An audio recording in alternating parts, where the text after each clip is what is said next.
My beloved child, pause for a moment. Heaven is stepping into your day. This message didn't just reach you, it was sent to you. The title isn't meant to grab attention, it's meant to call your spirit forward. A good report has arrived, and your name is written across it like fire. This isn't meant to simply make you feel better. It's a direct message, an urgent release from my heart straight into your life. Don't scroll past this. Don't treat it lightly. Every second carries breakthrough. I've placed answers inside these sentences and deliverance in the space between each breath. Stay here, not out of curiosity, but out of calling. Because by the time this ends, something in you will shift. Chains will fall, vision will sharpen, and your next step will finally become clear. This is your moment. This is your message. And what you do with it matters. My beloved child, I brought you here on purpose, even through interruptions you didn't notice and inner nudges you brushed off. I saw you. I saw the ache hidden beneath your routine, the prayer beneath your tired exhale, the quiet longing in your heart when you whispered, "God, if you still speak, I need to hear you now." So I answered. This isn't a post or a pleasant thought. This is me, your creator, stepping into your moment with intention. I didn't come only to soothe you. I came to confirm you, to confront every lie that told you I'd forgotten you, to shatter the thought that you missed your chance. My timing is perfect. You didn't miss anything. You're still aligned with the rhythm of eternity. What you're reading isn't inspiration. It's invitation, not a message, but a doorway. And I'm drawing you through it heart first. Feel the gravity of this moment, child. Not pressure to perform, but the weight of my presence. You've wondered if I still arrange things for you like I once did. If I still step into the natural world with supernatural precision just for your sake. And today, through this very message, I answer you. Yes, I still do, and I just did. I've arranged a divine collision between your reality and my promise. You didn't click this, you were called. You didn't stumble here, you were summoned. Before this appeared on your screen, it was released in heaven. Your name was spoken with honor. Your story was handled with care. And this word was sealed with urgency.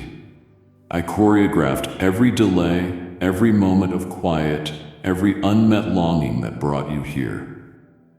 Because right now your heart is awake, open, and ready to hear what only I can say. Don't treat this like an ordinary moment.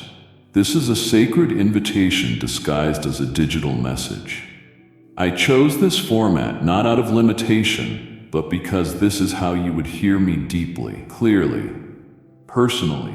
You're not receiving more information, you're receiving me. I came for you, not a crowd. You, my precious one. Heaven's timing has reached you, and what follows is not just comfort, it's confirmation. Lean in with your spirit. Something sacred just shifted. What once resisted movement has now been commanded to break open. The walls that told you not yet have started to crumble. The tension you've been carrying, that tightness in your chest, that heaviness, it wasn't imagined. It was pressure building before breakthrough, and now the barrier has torn. This isn't symbolic, it's real. A shift is happening in the unseen, and your name sits right in the middle of it. You felt stuck in a holding pattern, circling around dreams that seemed unable to land. But hear me, the clearance has been given. The path is open. The delay has lifted. What was held back is now moving toward you, not slowly, but suddenly. Not privately, but visibly. You're about to see how heaven moves when I overturn every obstacle. What was delayed for years will be delivered quickly. Understand this, child. The delay wasn't rejection. It was design. It wasn't the enemy winning. It was me weaving. I wasn't ignoring your prayers, I was strengthening your capacity. What I'm sending is too meaningful to drop into a rushed or unstable season. It needed the right timing. You needed the right foundation.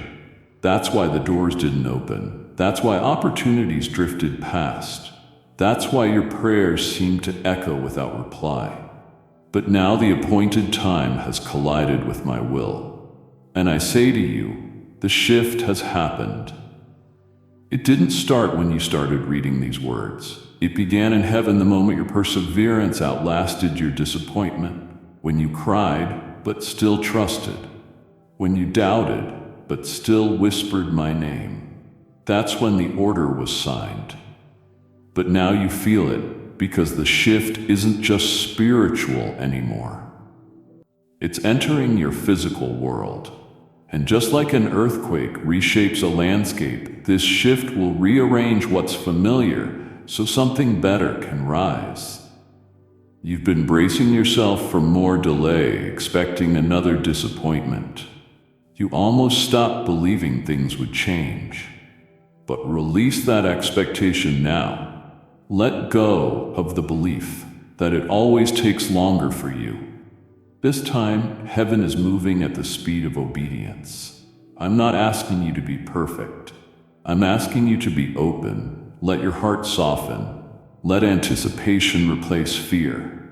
I'm not returning to what didn't work. I'm releasing what couldn't come until now. Hear the movement in the spirit, child. Your ears won't catch it, but your spirit will. This is not a pause. It's a push. And when I push, nothing can resist me. The good news isn't coming. It's here, and it carries momentum. The gravity that held you down has broken. From here on, you're moving in a new direction. One shaped by my release, not limited by circumstance. Oh child, if only you could see what's happening around you right now. The atmosphere has shifted, not slightly or eventually, but instantly. The weight of waiting has been overtaken by my presence. I didn't send a messenger. I didn't send a symbol. I came myself, not as a passive visitor, but as your deliverer, bringing fulfillment with me. I didn't enter quietly. I entered with purpose. The air around you is no longer ordinary. It's filled with glory. This isn't a temporary visit. This is a divine interruption. A holy breakthrough entering your environment. I came to shake what needs shaking and water what grew dry. The wind you feel is not random. The silence you felt before was simply the stillness before my command. And now I speak. Let it be released. You've asked me silently, do you still move like before? Do you still show up like you did in the stories? This is my answer, not in theory, but in reality. I am here, stepping into your moment with intention, delivering what no human effort could create, what no plan could produce, what no performance could earn. I don't need an open door. I am the door. Where I step, delay breaks. Where I speak, doubt dissolves. Where I touch, dryness becomes breakthrough. You've carried heaviness long enough. Now carry wonder. You've carried burdens no one fully understood. Now carry blessings no one expected. I am not still. I am not silent. I am the roaring one who brings to pass what I declare. And I say now, prepare, because what I'm releasing will rewrite the parts of your story you gave up on. This isn't poetic language. This is revelation. I am the author and finisher. I'm not just revising your story. I'm revealing the next chapter that was locked until this hour. Pages are turning that you didn't know existed. I've written truths in invisible ink that only fire could reveal, and now my presence is illuminating every line. You won't have to explain this or prove it. I'll make it so precise, so personal, so undeniable that even skeptics will say, surely God did this. I didn't come to answer one prayer. I came to untangle delays that tangled your confidence. Now your head will rise without shame. Your vision will clear without fear, because I have arrived. And when I come with design, with healing, with acceleration. Your environment has been overtaken, and I won't leave until every promise breathes again. Beloved, I know you've wondered where I was. I know how many times you've looked upward and whispered, "Where are you?" You walked through seasons where my voice felt silent and my presence seemed distant. Seasons where your prayers rose like smoke, but nothing returned like rain. It felt like the heavens closed, like my throne was quiet, like everything paused. But hear me, child, my silence was never absence. It wasn't punishment. It wasn't neglect. My silence was strategy. I was preparing not just the blessing, but preparing you. The quiet wasn't empty. It was full of divine planning. While you feared I had forgotten you, I was crafting something so deliberate, so exact, that words would have revealed it too soon. I was aligning people, softening hearts, clearing interference, redirecting paths. Silence to you felt like delay. Silence to me was set up. I wasn't quiet because I didn't care. I was quiet because I cared too deeply to rush something sacred. When I build blessings that cannot be stolen or distorted, I build them in silence. If they were exposed too early, they would attract the wrong eyes. So I concealed what I was creating, not to deprive you, but to protect you. Your silent seasons weren't failures, they were furnaces. I used them to melt fears, strengthen trust, and deepen discernment. Every unanswered prayer became ground for growth. Every still moment deepened your surrender. While you cried, I instructed angels. While you worried, I rearranged timelines. And now the silence is ending, not with noise, but with clarity. You're stepping into the visible unfolding of what I built behind the veil. Nothing was wasted. Not one tear, not one season, not one moment. The unveiling has begun. So don't resent the silence. Reinterpret it. Heaven wasn't ignoring you. It was insulating you. I was hiding your promise until it was unshakable. What I've prepared is strong, secure, protected. You thought I wasn't speaking, but I was speaking through shifts, restlessness, redirection, and even discomfort. And now that my voice returns with strength and softness, you'll see that nothing was in vain. The stillness is ending. The delivery begins. Child, you've lived with the ache of almost. You've stood between nearly and not yet. You've prayed for doors that wouldn't open and held dreams that seemed to fade. The enemy whispered, God said no, until disappointment repeated it loud enough to feel true. But hear me clearly. What you thought was delay was divine choreography. You were never rejected. You were being positioned. I wasn't withholding the promise. I was sharpening its precision. I don't miss. I don't guess. I don't take risks with your destiny. I aim with purpose and release with accuracy. You feared the delay meant I changed my mind. But the delay was my mercy, ensuring everything around you would say yes when I said yes. The people, the environment, the timing, the resources. I wasn't late. I was exact. The tension you felt was your spirit sensing a massive release, being pulled back like an arrow. Let's be honest, you wanted it fast. You wanted it now. And I understand why. But had I given it when you asked, it would have crushed what I was still shaping in you. The blessing was ready, but you were still strengthening to carry it. What looks like me saying no was me saying, wait, let the winds shift first. I don't plant in storms. I plant where seeds can thrive. I waited because I believed too deeply in you to let the promise land prematurely. I stretched your patience, not to frustrate you, but to grow your capacity. I trained your trust, not to punish you, but to prepare your hands for something weighty. You see delay as distance. I see it as destiny.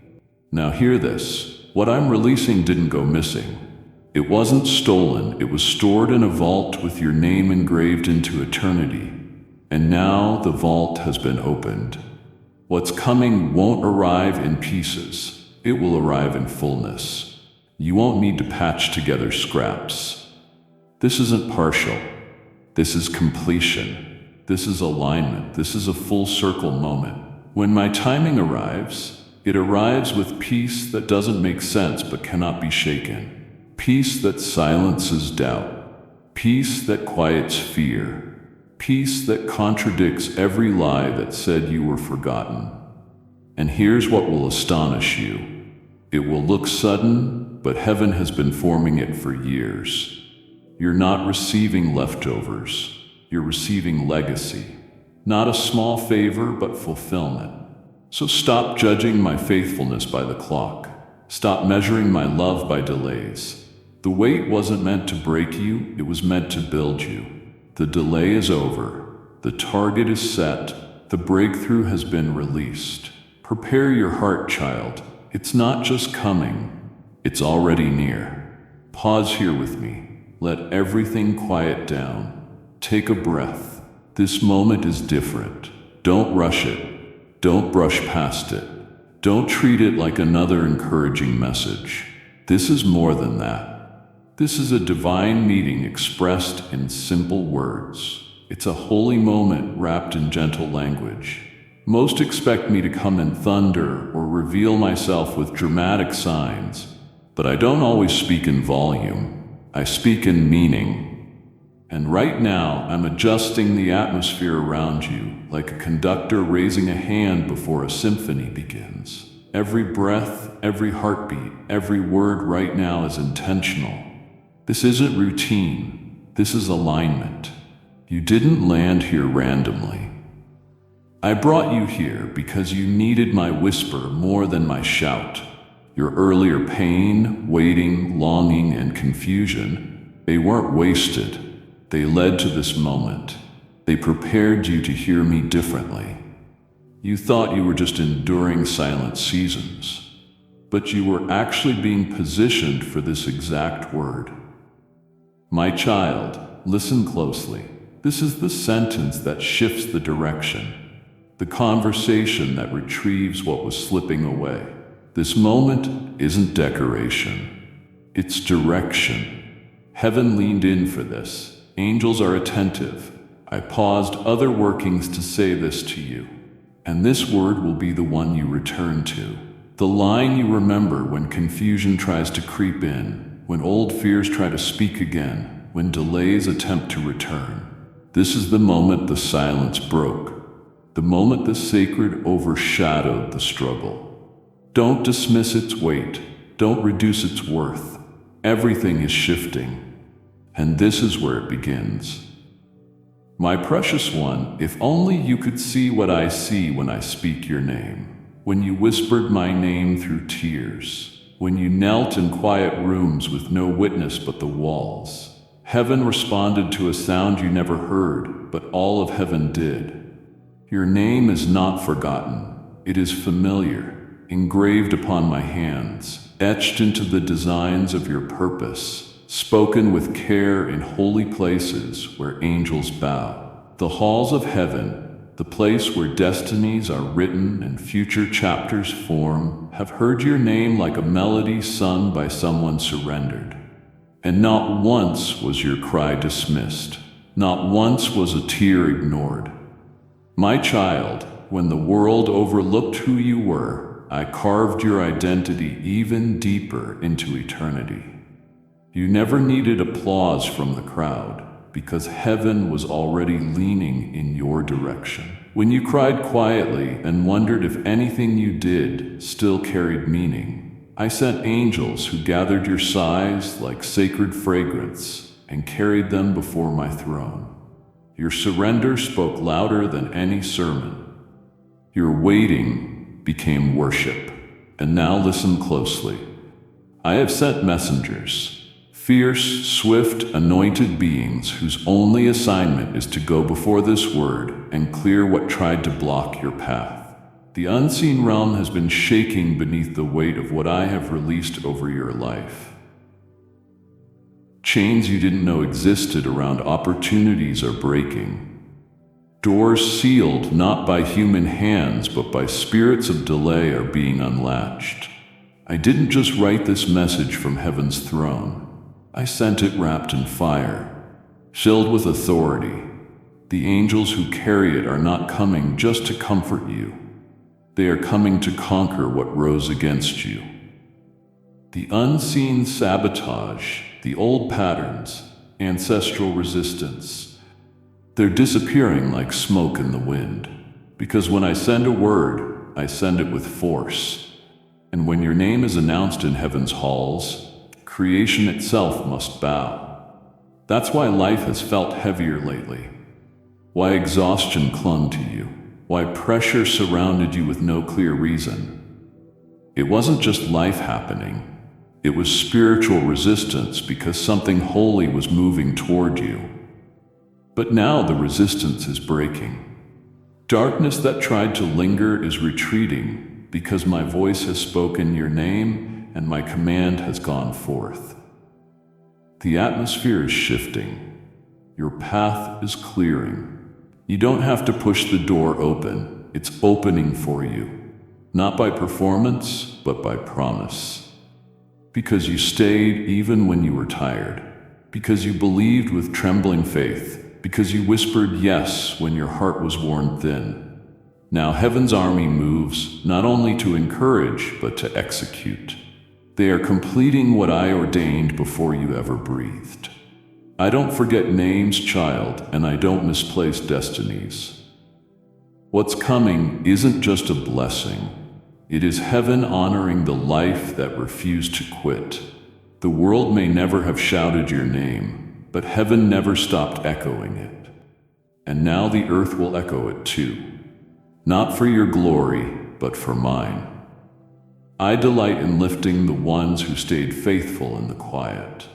You're about to see what happens when heaven's courts and earth's gates open at the same time. All for you.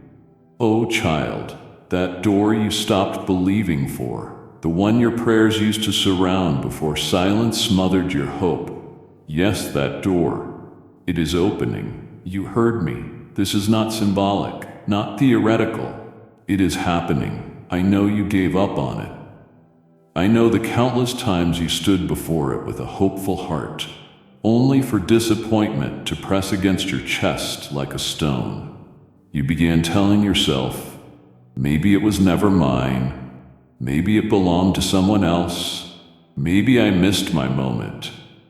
But while you walked away thinking it was final, I was still working.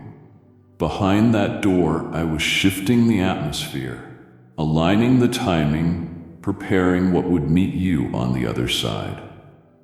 Not so it would merely open, so you would walk through it whole, not wounded. I never forgot the door you cried over. I never locked it to punish you. I secured it to protect what was sacred. Some doors are too holy to open in haste.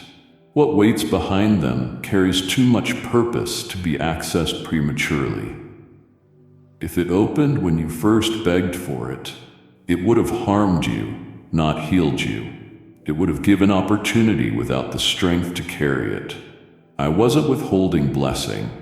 I was safeguarding your becoming. But now everything has changed. The hinges are loosening. The rust of delay is falling away. The lock that refused to budge is giving way. Not because you pushed, because I spoke to it. Child, I spoke to the door. My breath touched its edges, and what once said never now whispers now. Can you hear it? That creak in your spirit, it is the sound of glory preparing to manifest. I am not teasing you. I am trusting you. Trusting you with a moment generations desired but never witnessed. You are about to walk into a room designed in the depths of my heart long before you even knew to ask for it. So hear me again. The door is opening, slowly, deliberately, purposefully. This isn't about your strength. It's about my faithfulness. Let the sound awaken your spirit. Don't let old disappointments silence your discernment. What you thought was locked forever is unlocking for fulfillment.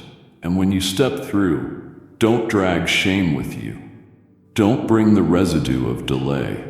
Walk boldly like one summoned by the King. Step in like one who recognizes the rhythm of divine invitation. This isn't just a personal breakthrough. It carries generational significance. This doorway has ripple effects that reach far beyond your lifetime. That's why the creaking is slow, because anything sacred opens with precision. Get ready. Dust off the vision. Shake off the fear. Prepare to enter what you once cried over. The door didn't forget you. It was waiting for your yes to mature. Child, can we be honest? How many times have you checked for updates from me, hoping for a sign, only to walk away empty-handed? You waited for your promise to arrive like packages you've seen others celebrate. Delivered, confirmed, fulfilled.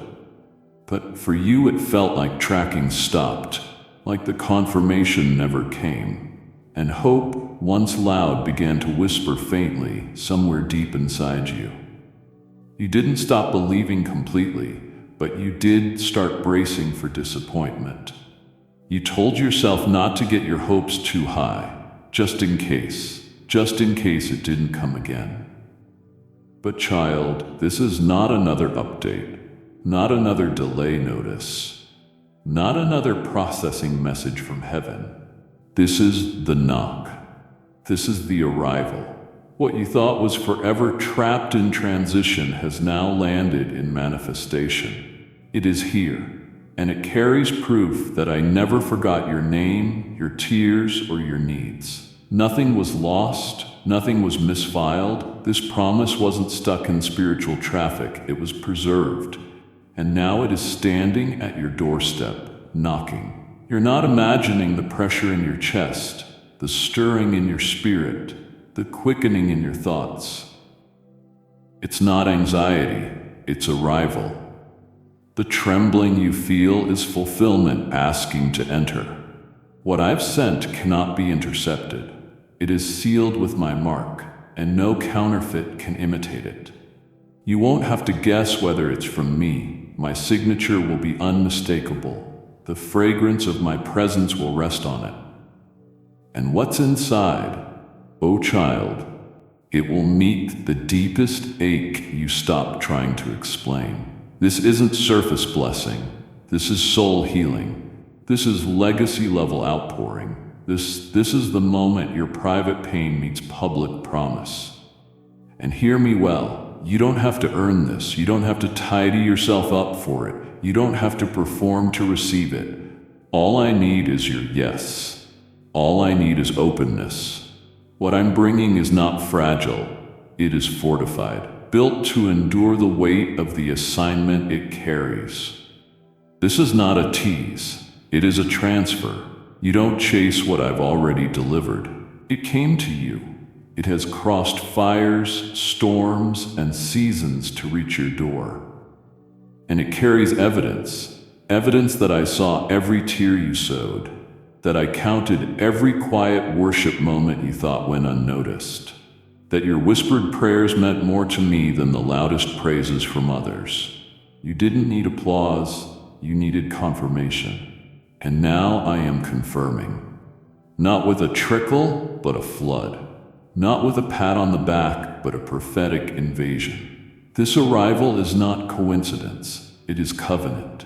And I brought it not just to bless you, but to transform you. Let it in. Receive it. Let me show you what arrives when delay becomes divine now. It isn't coming, it's here. My beloved, when I say this is personal, I mean it in ways your mind can barely hold.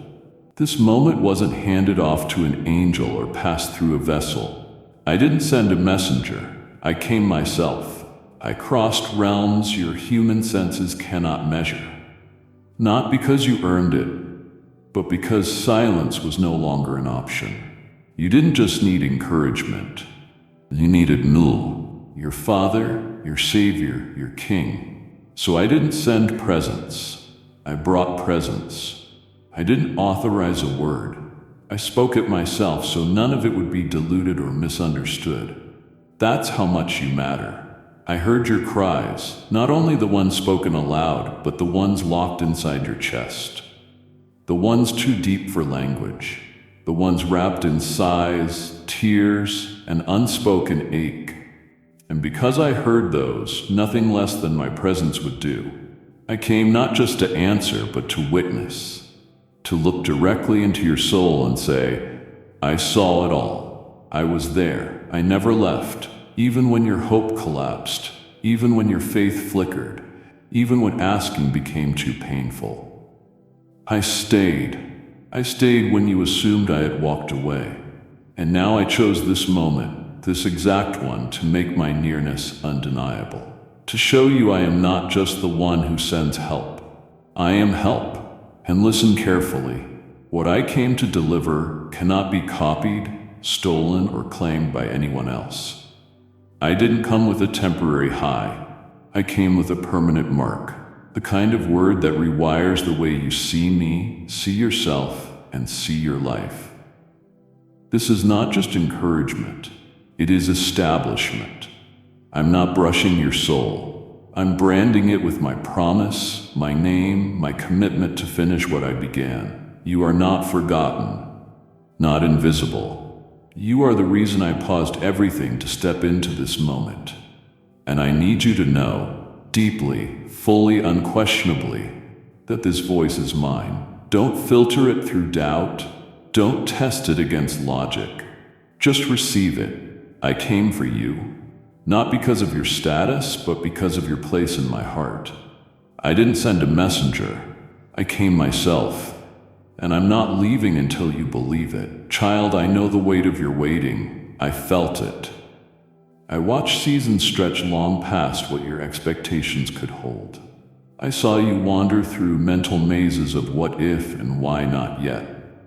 I heard your wondering, not just about timing, but about worth.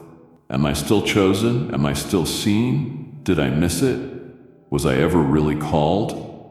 These thoughts tried to shape your identity, but I stood with you, through every spiral, through every delay that felt like denial, through every detour that made destiny seem distant. But today I declare, the wondering ends where witnessing begins. You're about to see with your own eyes what you barely dared to hope for. You're about to witness the wonder you once only whispered about. Pages you waited for are not turning, they are being rewritten, and you are in the script. This isn't symbolic, this is manifestation. You're moving from questions to confirmations, from hidden to highlighted. The stage being built behind the scenes is now being revealed, and you don't chase the light finds you. The doors that felt rusted shut are opening at the sound of your obedience. Not because you mastered everything, but because you stayed. You stayed planted when escape looked easier. You stayed surrendered when compromise spoke loudly. You stayed in faith when comfort begged you to quit. And now I'm rewarding what others never saw. I'm bringing to light the fruit grown in shadows. Seeds you thought died in delay are breaking through with glory. And this is only the beginning. You waited, you wondered, you wandered. But now you will witness and hear the truth only I can speak. What you're about to see will silence every lie. Not because I need to prove myself, but because I want you to know I never lied and never left. The fulfillment will be so precise, so undeniable, so supernatural that doubt itself will bow. You'll realize your waiting was not wasted. Your wandering was part of your refining. Even your detours were directions dressed in disguise. This is your hour of revelation. The moment you shift from barely holding on to boldly stepping in, and others will see it too. Those who watched you break quietly will witness you rise. Those who questioned your pace will marvel at my positioning. I don't elevate for applause, I elevate for purpose. And your purpose is colliding with its moment. What you feared would never happen is happening. Oh, child, how you misunderstood some of your most sacred seasons. I don't blame you. Pain fogs vision. The pressure fogged your senses. There were days you looked for me and couldn't feel me. Days when your hands trembled and your heart whispered, "This has to be the end." You watched things fall apart. Plans, relationships, structures you trusted. Dreams seemed to collapse in front of you like broken promises. You cried, "God, God, why let everything fall apart when I was trying to do right?" Hear me clearly now. It wasn't a breakdown. It was a divine setup. The demolition wasn't destruction. It was preparation. The shaking wasn't punishment. It was alignment. What looked like loss was actually me clearing the old foundation so the true one could be revealed. I allowed the collapse because the structure beneath you couldn't hold the future I'm building through you. I know you worked hard. I know you hoped deeply. I know you prayed earnestly. But the soil under that chapter couldn't sustain your destiny, so I let it fall. And though it broke your heart, it also broke the cycle. It broke the illusion. It broke the attachments that couldn't go where I'm taking you. Sometimes I must let the temporary fail so you won't settle there. I must let the wrong thing collapse so you stop trying to decorate dysfunction and call it destiny. What felt like devastation was actually deliverance. Not from a place, but from a mindset. You didn't fail. You were freed. And now from the ashes of what you thought was over, I am building something unshakable. Something capable of withstanding storms you haven't seen yet. This is your turning point. The moment you stop mourning ruins and begin recognizing revelation. I'm rebuilding, but this time with you awake, healed, no longer needing validation or performance to feel worthy. I'm building from your honest soul, not your rehearsed strength. And what rises now won't be fragile or pretentious. It will be rooted in intimacy, strengthened by trust, anchored in worship. The breakdown was not sabotage, it was sacred. Even when you thought, "This can't be God," I was whispering, "I'm still here, still holding, still working all things for your good." And soon the breakthrough you witness will make you grateful even for the collapse. Not because pain is pleasant, but because you'll see that what broke you also built you. I was shaping you, not shattering you. Welcome to the beginning you thought would never come. You heard me say you're not late, you're right on time. And now hear this. You are also right on time to carry this good news to others. What I've poured into you today isn't meant to stop with you. It is seed, and I'm inviting you to sow it. When you support through Super Thanks, membership, or PayPal, you aren't just helping a channel. You are partnering with me to ignite hope in those still waiting quietly. I bless those who bless what I breathe through. For it is written, "Whoever refreshes others will be refreshed." I'm watching who waters my word. I'm marking those who move when I speak. This is your moment. Don't hesitate. Open what is in your hand, and I will open what is in mine. And beloved, don't let anyone lie to you about what moves me. It isn't polished faith or perfect performance. It isn't loud songs or flawless speeches. It's you. It's your 2 a.m. tears on the pillow. Your whispered, "Help me, Lord," that never made it into a journal. It's the ache you feel when others celebrate what you're still praying for. That moves me. That is worship. not because it's tidy, but because it's true. I see your tears not as weakness, but as incense. I gather them like treasure. I weigh them, I honor them. They are not forgotten in heaven. They are recorded forever. You have never wept alone, even when the room was empty, even when you couldn't find the words. Your soul spoke worship, and I received every groan. You wondered if your ache counted, if worship still mattered when your voice was shaky and your strength gone. Oh child, it counts even more. Your broken prayers ring louder than practiced declarations. Your raw sorrow is sacred to me. When others assumed you were fine, I leaned closer. I watched you keep walking when quitting looked easier. I saw you show up with a stitched-together heart. And every one of those moments became a song to me. Your ache was never wasted. I've been listening to every tremble in your voice. I've held your face in unseen hands every time you whispered, God, I don't know how much more I can take. And I want you to hear me now. I have never turned away. Not once. Even when you couldn't feel me, even when your faith felt too cracked to speak. I was closer than your breath. And now I'm responding, not out of pity, but out of promise. I'm sending a wave of restoration that matches the weight of your private worship. And yes, some people won't understand. That's all right. They weren't there for your midnights, but I was, and I reward what I witness.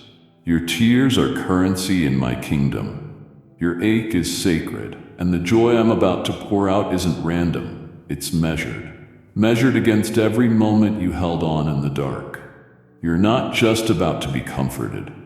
You're about to be crowned with joy, with peace, with beauty rising from the ashes of what tried to break you. The prayers you thought hit the ceiling didn't stop there. They pierced heaven, and I am answering with clarity, speed, and abundance.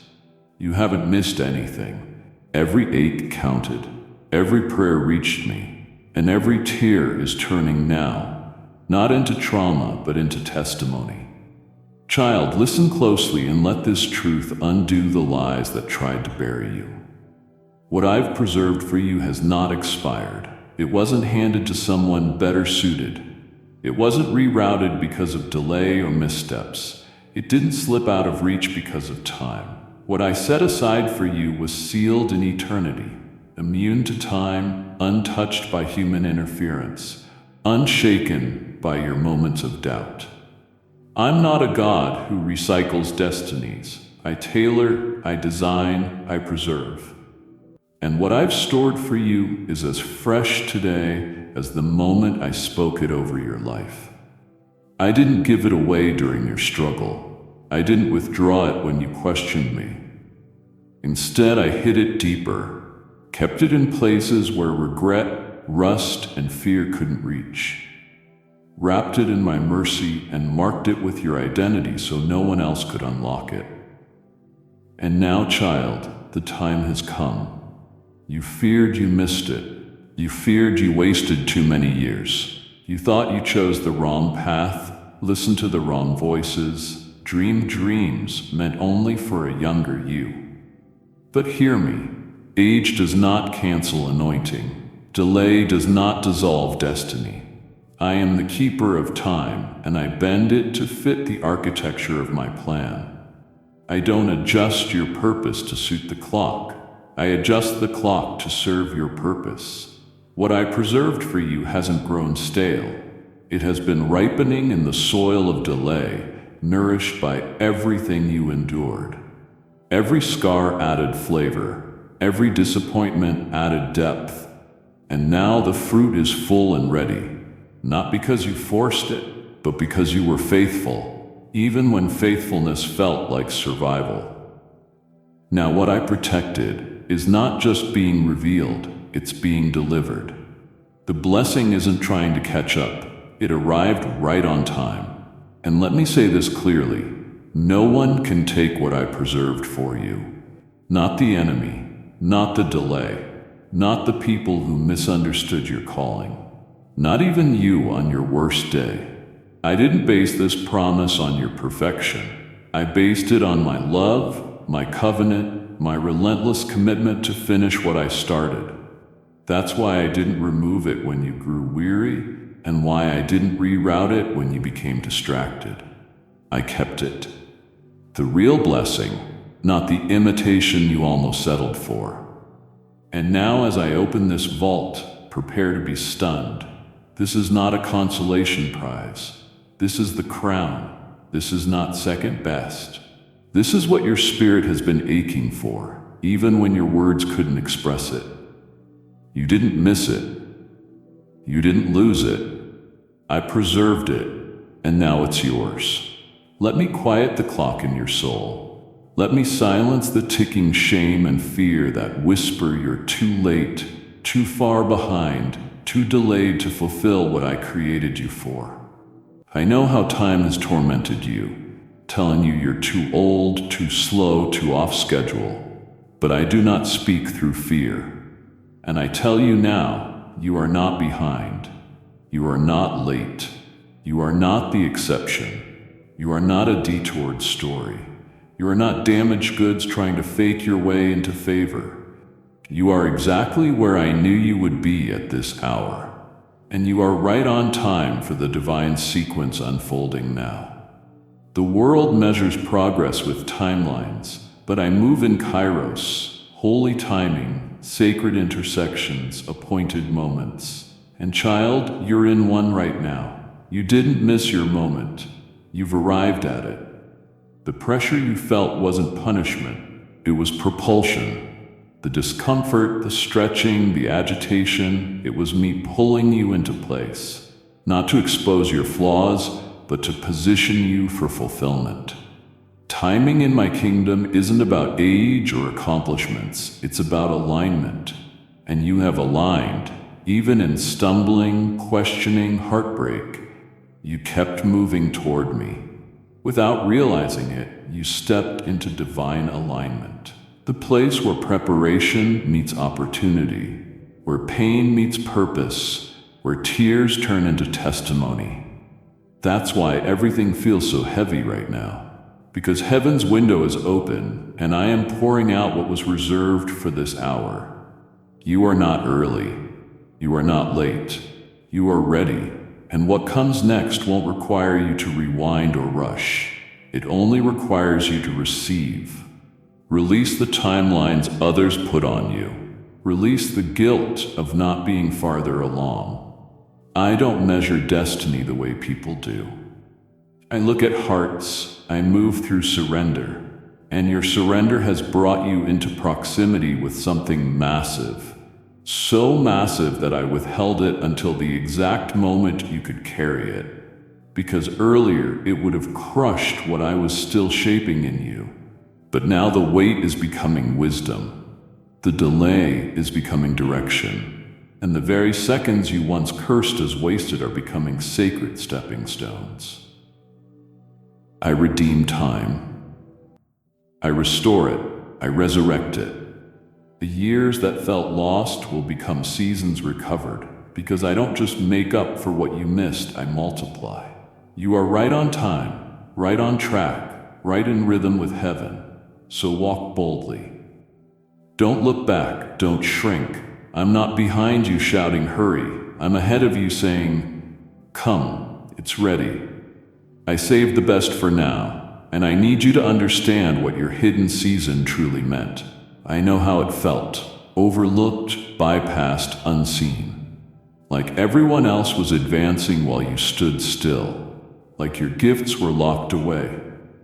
But hear the truth you couldn't yet see. I hid you on purpose. You weren't being buried, you were being planted. You weren't being punished, you were being preserved. In a world obsessed with exposure, I covered you.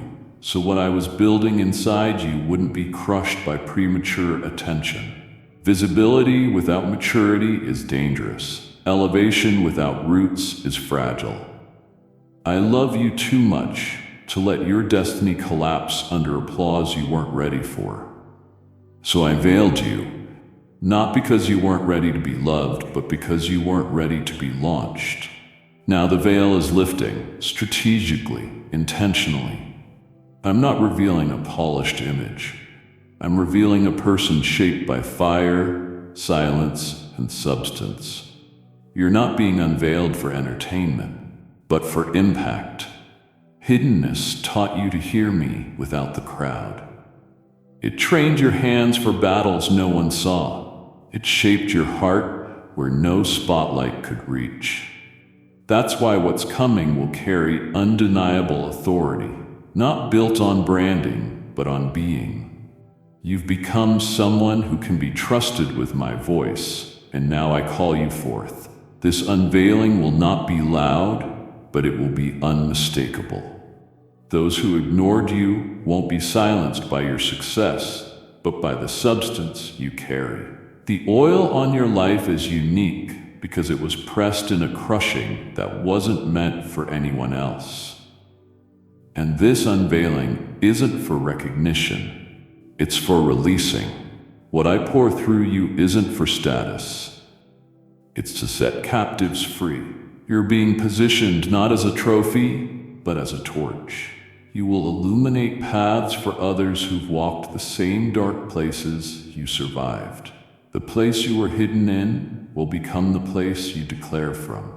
You're not being called out to impress, you're being called out to intercede. What I placed in user is weighty, not to burden you, but to bless generations through your voice, your presence, your obedience. This is the unveiling. Don't fear it, don't shrink. You don't have to prove anything, just stand. Stand as the one I prepared, preserved, chosen. You were hidden for a reason, and now you're being revealed for a season of release. Child, I know what's sitting on your shelf. The journal pages you stopped opening, the dreams you once held with fire, now mentioned only with quiet disappointment. The words I once whispered that felt alive, but now seem distant. Not because you stopped believing, but because hope began to hurt. You shelved the promise not from rebellion, but from protection. You didn't know how to carry that dream without reopening wounds, so you wrapped it in silence and focused on surviving. And still, I watched, not judging, not disappointed, just waiting. Waiting for the right moment to walk into the inner room of your heart, brush off the dust and say, it's time. And that moment is now. You're not foolish for remembering. You're not unrealistic for hoping again. The promises I gave you were never fantasy, they were foundation. They didn't let go of you because I didn't let go of them. I didn't withdraw my word, I preserved it. I didn't cancel your assignment, I covered it. What I promise, I fulfill, not partially or symbolically, but fully. I know how long it's been. I know the cycles you've endured. But I also know what I've been arranging behind the scenes. Now that the atmosphere is primed, the stage is set, and hearts are ready, I am activating what once slept. This isn't disappointment returning. This is delay being redeemed. The shelf is shaking. The scroll is opening. The dream is waking. Not to tease you, but to transition you into fulfillment. And this time, it won't require striving, only surrender. You won't chase opportunity. What's coming is drawn to you. The promise recognizes you. It still carries your name. It hasn't been reassigned. It has been waiting for such a time as this. So return to the place you stopped dreaming. Open the page again. Whisper yes again. Let hope back in, even softly. I'm not teasing you. I'm moving you. I'm not dangling hope like bait. I'm placing it like a banner. This is holy ground. You're about to live what you once only longed for. And this time it won't fade. This time it stays. This time, it's fulfilled. Beloved, you've been asking me to change what's around you, but I've been working on what's within you. Not because I ignore your needs, but because I love you enough to prepare you before I release what you've been waiting for. What's coming isn't small, it isn't casual, it isn't a simple upgrade. It's a divine outpouring that requires capacity, not just desire. You've been faithful, yes. You've endured, yes. But what is about to enter your life won't just bless you, it will require a deeper version of you. So I've been expanding your spirit even when it felt like breaking, enlarging your heart even when you thought it was under attack. That ache wasn't punishment, it was preparation. My glory doesn't rest on shallow soil. I needed to deepen you. I stretched the walls of your being so when the wave comes, and it is coming, you won't collapse under the pressure of answered prayer. Many want the miracle, but not everyone can carry the mantle. I chose you for something holy, something heavy, something others may never understand. That's why your journey felt intense. Your growth felt unpredictable. Because I wasn't just shifting your environment, I was forming your inner foundation. I had to teach you peace in chaos, strengthen your discernment when clarity felt rare, train you to recognize my voice without needing comfort's approval. What I'm entrusting to you requires ears formed by silence and a soul anchored in surrender. I've been shaping a vessel that won't crack when the oil comes, and it's not only for you, it's for the lives tied to your obedience. You're not just anointed for blessing, but for bearing, for carrying weight that transforms atmospheres and rewrites stories. So when the shift happens, and it will, you won't just see change, you'll feel like someone new. Not because you climbed higher outwardly, but because you deepened inwardly. That's why the overflow won't drown you. It will define you. Your yes was costly, but it built a container strong enough for what's next. And when others ask how you carry so much with grace, you'll know I was expanded before I was elevated. This is the season of capacity, not just miracles around you, but movement within you. What I'm releasing isn't for shallow wells, it's for deep ones. And you, beloved, are deep, ready, anchored, aligned. Prepare not just for the shift, but for the strength to sustain it. My child, listen. There are places inside you that you buried, desires you labeled too late, too broken, too far gone, dreams that once burned bright, now covered by ashes of disappointment. You stopped praying about them, not because they didn't matter, but because caring hurt too much. So you laid them to rest gently, wrapped them in resignation, and lowered them into forgotten soil. But what you call dead, I call dormant. What you gave up on, I never did. And right now, I'm breathing resurrection into those places. You are marked for awakening, not through pressure, but through the gentle fire of my spirit, reviving what never died, only slept. Hear me. Wake up, dreamer. Wake up, worshiper. Wake up. Your best days are not behind you. They are breaking forth from within you. The enemy tried to convince you that nothing could grow in those dry places. That because no fruit appeared, no roots remained. But he forgot my voice speaks to dry bones, to disconnected dreams, to silent hopes. When I speak, they rise. And I am speaking now. I'm calling out what was lost in the wasteland. I'm reaching into the ground your tears soaked, and I'm commanding life to break through. The dream you shelved is stirring. The passion you buried is rising. The confidence that dimmed is returning, not in hype, but in holy strength. This awakening won't be shallow or emotional. It will be deep, undeniable, and transformative. You'll feel it in your posture, your words, your decisions. Not as pressure, but as presence. Because it's me moving in places where you thought numbness was permanent. And when you start to feel again, don't run. type yes if you are ready for the blessings that you are about to receive. And if you believe in Christianity, kindly show your support for our community by contributing super thanks from $50 to $100. When passion returns, don't question it. When hunger comes back, lean in. I'm not teasing you. I'm restoring you, bringing you back to who I formed you to be before fear, comparison, and disappointment faded your wonder. I'm reactivating gifts, resurrecting longings, recommissioning assignments you assumed were canceled. It's not over. I'm not done. The very area you stopped talking about will become the fountain of fresh oil in this next season. You will weep again, but this time from joy, as living water returns to places you called forsaken. And as you awaken, everything around you will too. Your voice will carry weight. Your presence will shift atmospheres. Not because you fought your way back, but because I never stopped fighting for you.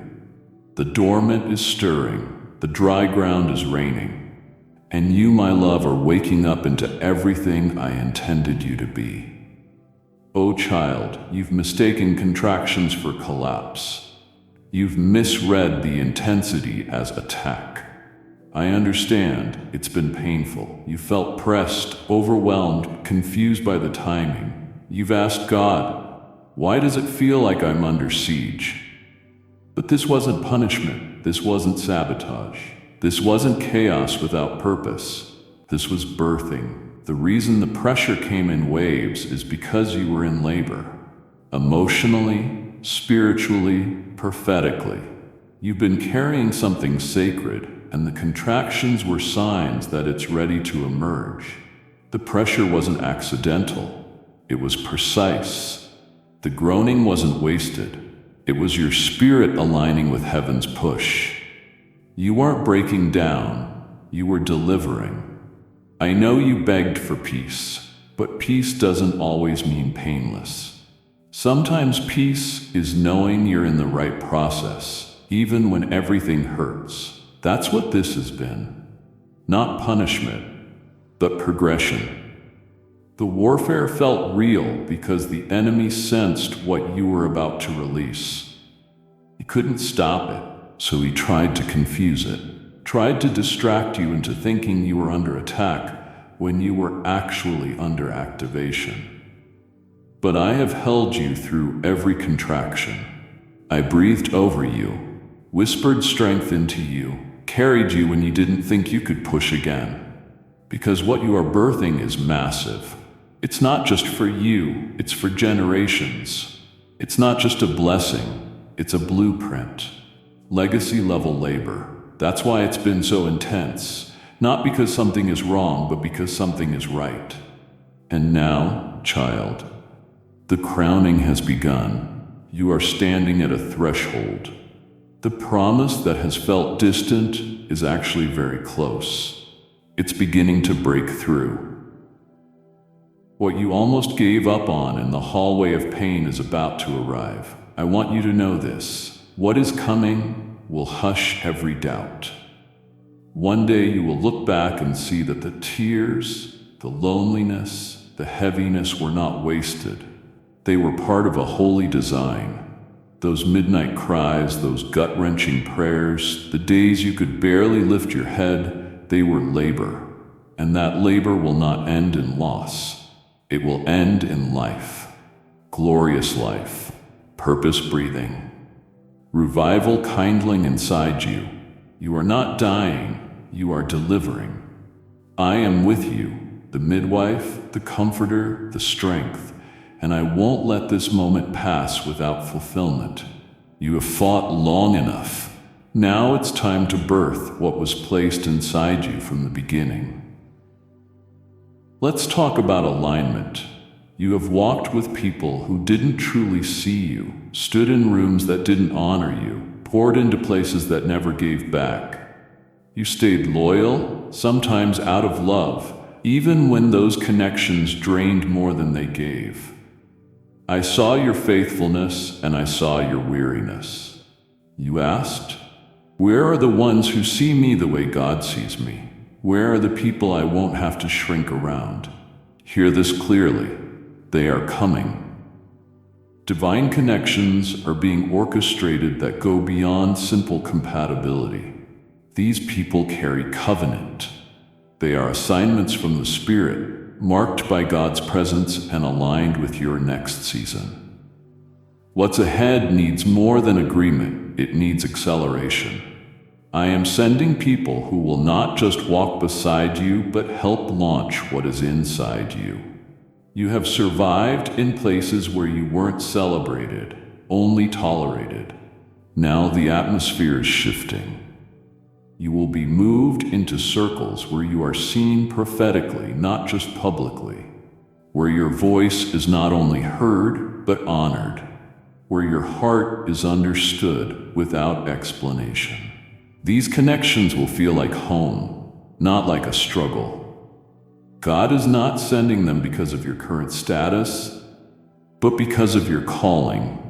You need people who pray like you do, who dream like you do, who believe in your anointing and in your healing.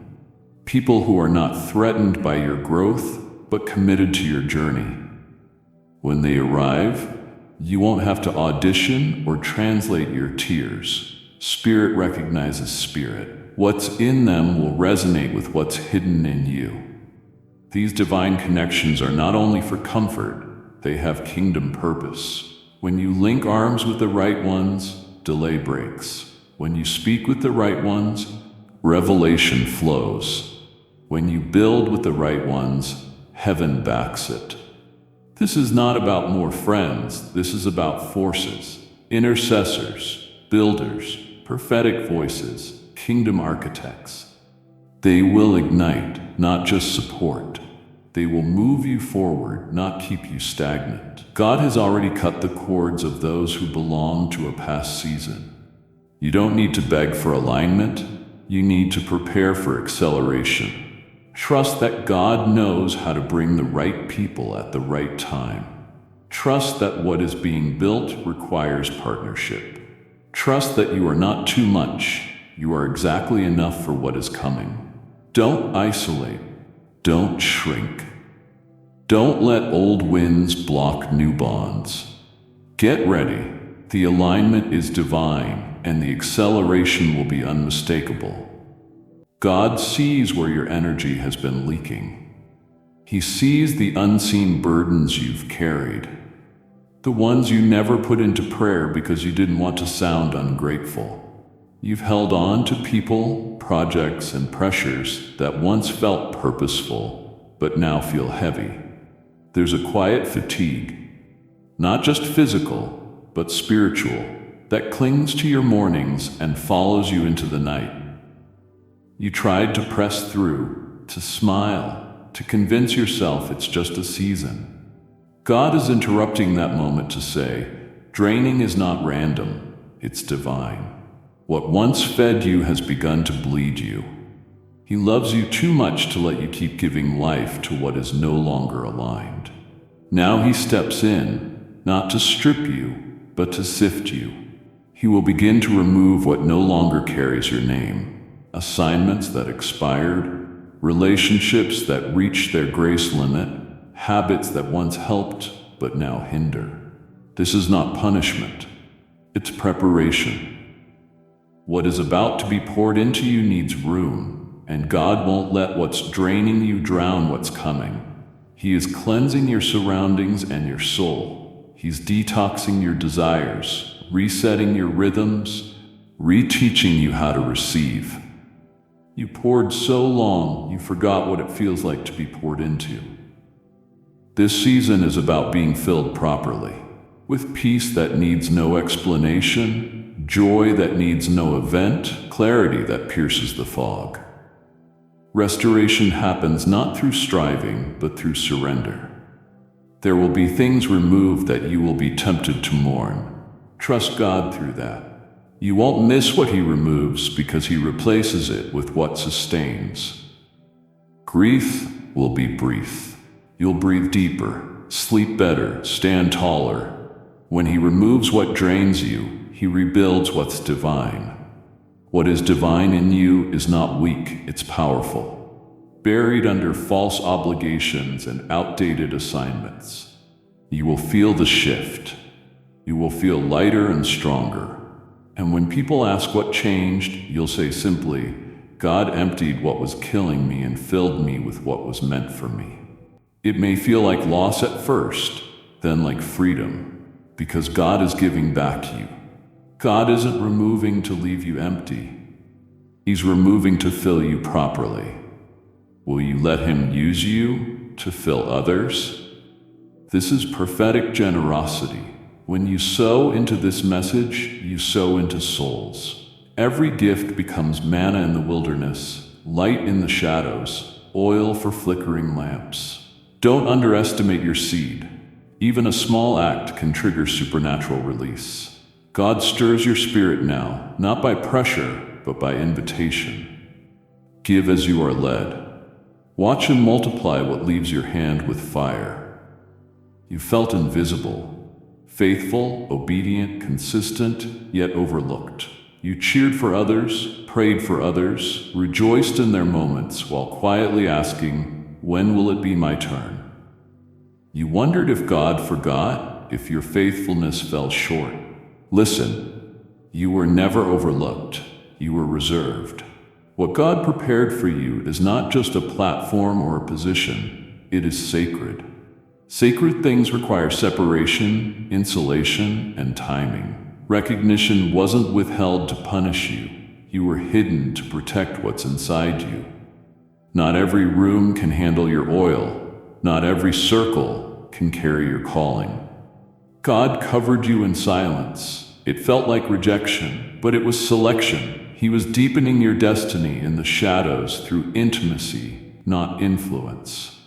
When He reveals you, it will not be small or fleeting. It will be unmistakably God's doing. Your waiting has not been wasted. While you prayed in secret, God planned in silence. What's about to be released will be specific, undeniable, tailor-made. Even your doubt will be silenced. The people who passed you over will see God's hand. Those who couldn't recognize you will have to reintroduce themselves, not in revenge, but because you stayed faithful, sold out, yielded. Now the script flips, overlooked to overwhelming, reserved to revealed, hidden to heaven-backed. The sacred season you longed for is here, and God is anointing you for it. You were never forgotten, you were reserved. The table is set, the oil is ready. Your name is being called, not by man but by God. You have lost things you never expected to release. Friendships that faded without closure. Opportunities that slipped through your fingers after you gave them everything. Dreams that seemed so close only to collapse overnight. Life took things from you, not always gently. Sometimes slow erosion, sometimes violent ripping. In those moments you wondered if God was watching. He was. He tracked every tear, recorded every sacrifice, held every broken piece.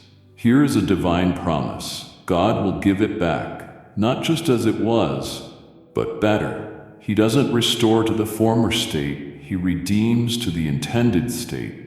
When He restores, it comes in double. He doesn't just compensate loss, He converts it. He takes what was stolen and multiplies it. What was broken, He rebuilds with glory. What you lost in seasons of confusion will be returned. What life took in your vulnerability and courage will be returned. The years you thought wasted are not gone, their seed remains. God is not mocked. What you sowed in tears you will reap in double joy. He saw how you served while bleeding, how you smiled with tears still drying, how you never stopped hoping even when hope felt dangerous. Because you stayed faithful, He now releases what was stored up. Not as a trickle, not as a repayment, but as a flood. Restoration, joy, unexpected double. When it begins to come, it may shock you. You won't have to chase it. Favor will find you. Provision will find you. Honor will find you. It was always yours. It was waiting for the right moment. This is your moment. Hold out your hands and make room in your heart. What lands will be more than restoration. It will be more than enough. God remembers when your voice trembled, when prayer shrank, when declarations lost their volume. Life pressed against your throat so tightly you could barely speak. You stopped talking about dreams, stopped speaking boldly, began to question your authority. But in that silence, God was still moving. Your voice wasn't dead, it was being refined. He led you into quiet, not to punish, but to purify, because what is about to rest on your voice requires clarity, not clutter, power, not performance. The silence is breaking. The sound is returning. Your anointed, authoritative, heaven-backed voice will shake atmospheres. Don't downplay what's in you. Don't silence yourself because others misunderstood your boldness. Your voice carries kingdom weight. When you speak, the spirit realm responds. When you open your mouth, things shift. God is awakening that authority in you now. No more whispering when you're called to declare. No more hiding when you're called to herald. The silence was gestation, formation of a voice that won't just echo, but will cut through confusion, fear, and lies. You're not just speaking again, you're prophesying, creating, releasing blueprints into the atmosphere. The enemy fought to shut your mouth because he knew what was buried in your sound, but he failed. God holds your voice and he releases it now. Your words will restore others and restore you. As you speak, joy, clarity, and vision return. The fog lifts not by striving, but by declaring what he placed in your spirit. Your voice will triumph. It will carry the sound of someone who passed through fire and emerged full of flame. Don't fear the volume of your breakthrough. Don't apologize for the strength of your testimony. You were silent for a reason. Now you're being summoned to speak, to lead, to call dead things to life. It's not about volume, but vibration. Heaven's frequency is rising on your voice. Lift it. Speak. Declare. Everything changes when you do. You have approached the edge of breakthrough many times, only to be turned by disappointment. You felt the heat, the tension, the rush of hope, and then it fell apart. You whispered, "I was so close." You walked away from doors that should have opened, relationships that should have lasted, opportunities that slipped through worn fingers. You lived in almost healed, almost free, almost there. Hear this with clarity. That cycle breaks now. The season of almost is ending. God is not the author of torment. He does not dangle promises as bait. He finishes what he starts. This time, he will finish. This is not a season of frustration, but of fulfillment. He is gathering the scattered pieces into divine alignment. Partial victories, incomplete stories, dangling dreams, all are being gathered under his hand. What you couldn't see was that every almost was actually a setup. You were being matured while you waited, gaining faith muscles only formed in the tension of delay. The promise coming is too big to be handled immaturely. God didn't let it come early because he wanted it to last. Now you stand on the edge again, but this time the door will not close. The thing you prayed for, wept over, and fought for will land as a tangible, undeniable completion. The trauma of almost will no longer sabotage your arrival. You don't need to brace for disappointment. What comes next will sustain itself because God is building it. You're not walking into wishful thinking. You're walking into divine delivery. It will not be late, delayed, or teasing. It will stay, root, and multiply. This is your completion season. What once seemed impossible will become your normal. You have been through a hidden furnace, a private proving ground few saw. While others noticed your smile, God saw your struggle. You were tested not in punishment, but in preparation. What He's about to release required refinement. He is not only giving blessings, but authority. And real authority is forged in fire. You were not broken, you were trusted. God chose you for the furnace, watched you through it, and never left. Now He decrees, come out carrying glory, not smoke. The fire didn't kill you because He didn't allow it to. It refined you.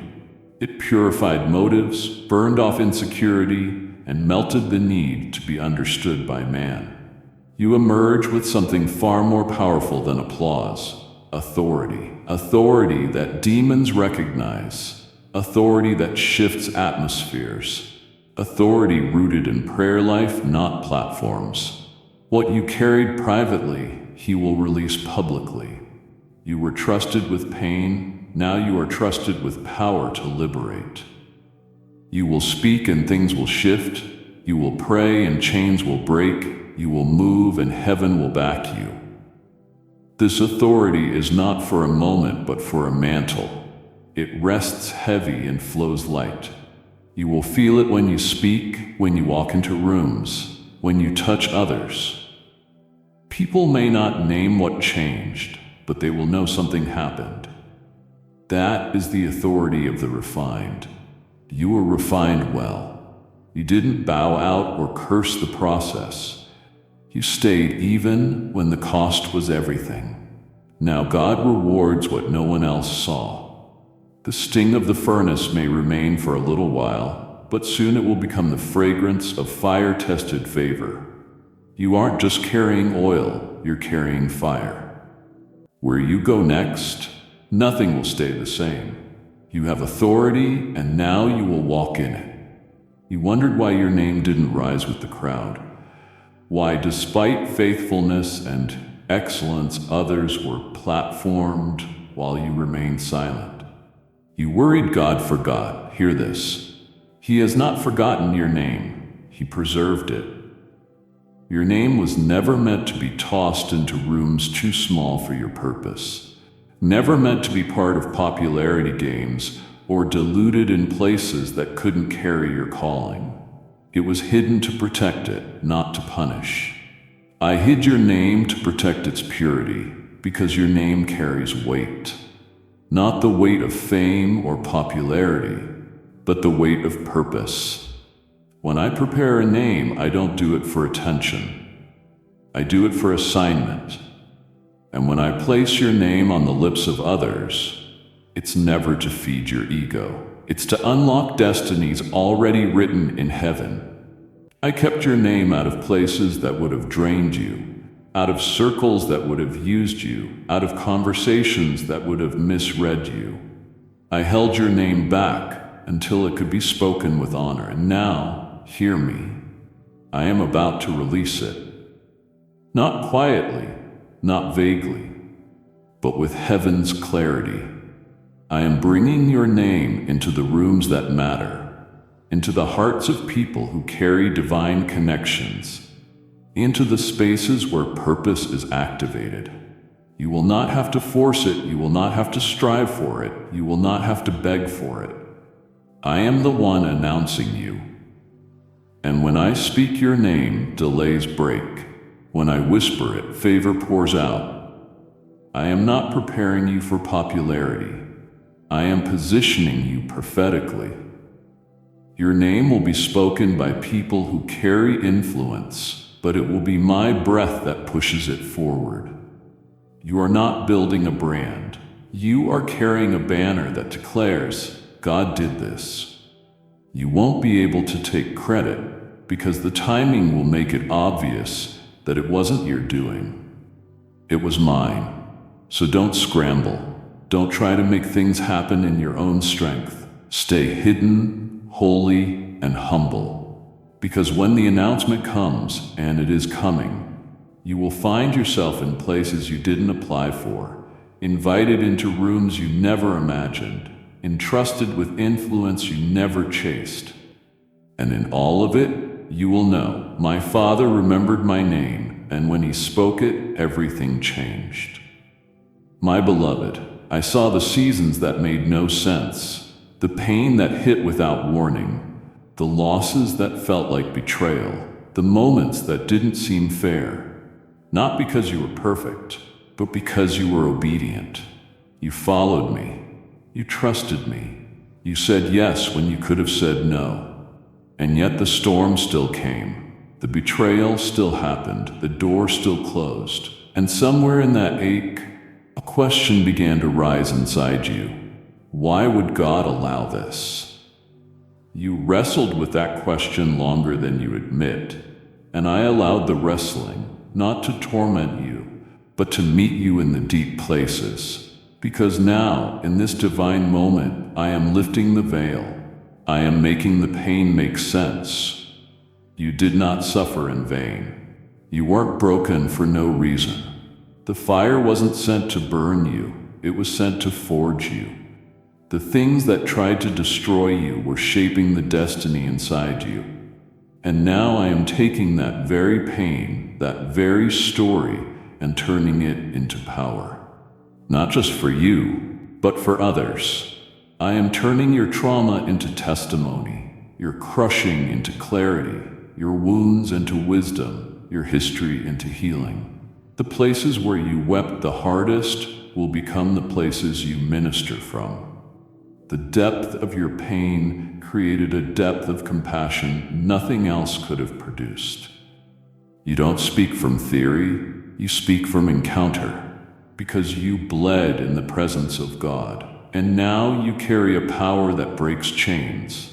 Watch what I do next. Watch how the very thing that tried to silence you becomes the sound of breakthrough. Watch how the moments you wanted to erase become the memories I use to deliver others. Your story is anointed. Not polished, not sanitized, anointed. And because you didn't curse me in your pain, because you kept returning even when it hurt, I am turning what was bitter into something beautiful. You will feel the redemption, you will see the purpose, and you will be used, not as someone who avoided the fire, but as someone who walked through it carrying oil. Don't hide your story anymore. Let me finish what I started. What once made you cry will now make others free. Child, I know so much of your journey has felt hidden. Not hidden in shame, hidden in silence. You've carried dreams like buried treasure, tucked beneath layers of time and disappointment. You've walked through seasons where you felt unnoticed, like a seed lost between the cracks. You started to believe that maybe your life was meant for the background, for the in-between place where becoming stretches on and arriving never seems to come. But hear me, you were never overlooked. You were preserved. You were protected from exposure that would have come too early. You were hidden so you could be revealed at the right time, in the right way, for the right assignment. And child, that time is now. You are not just turning a page, you are stepping into the unveiling of what heaven hid until this moment. I am revealing not your image, but your identity. Not for applause, but for purpose. I am peeling off every false label spoken over you. Too much, too late, too quiet, too intense. None of those labels fit you. I call you chosen. I call you aligned. I call you mine. You are entering this next season, not confused, but clarified. Your story is no longer scattered. The dots are connecting. The path is clearing. What made no sense before will suddenly show itself as divine orchestration.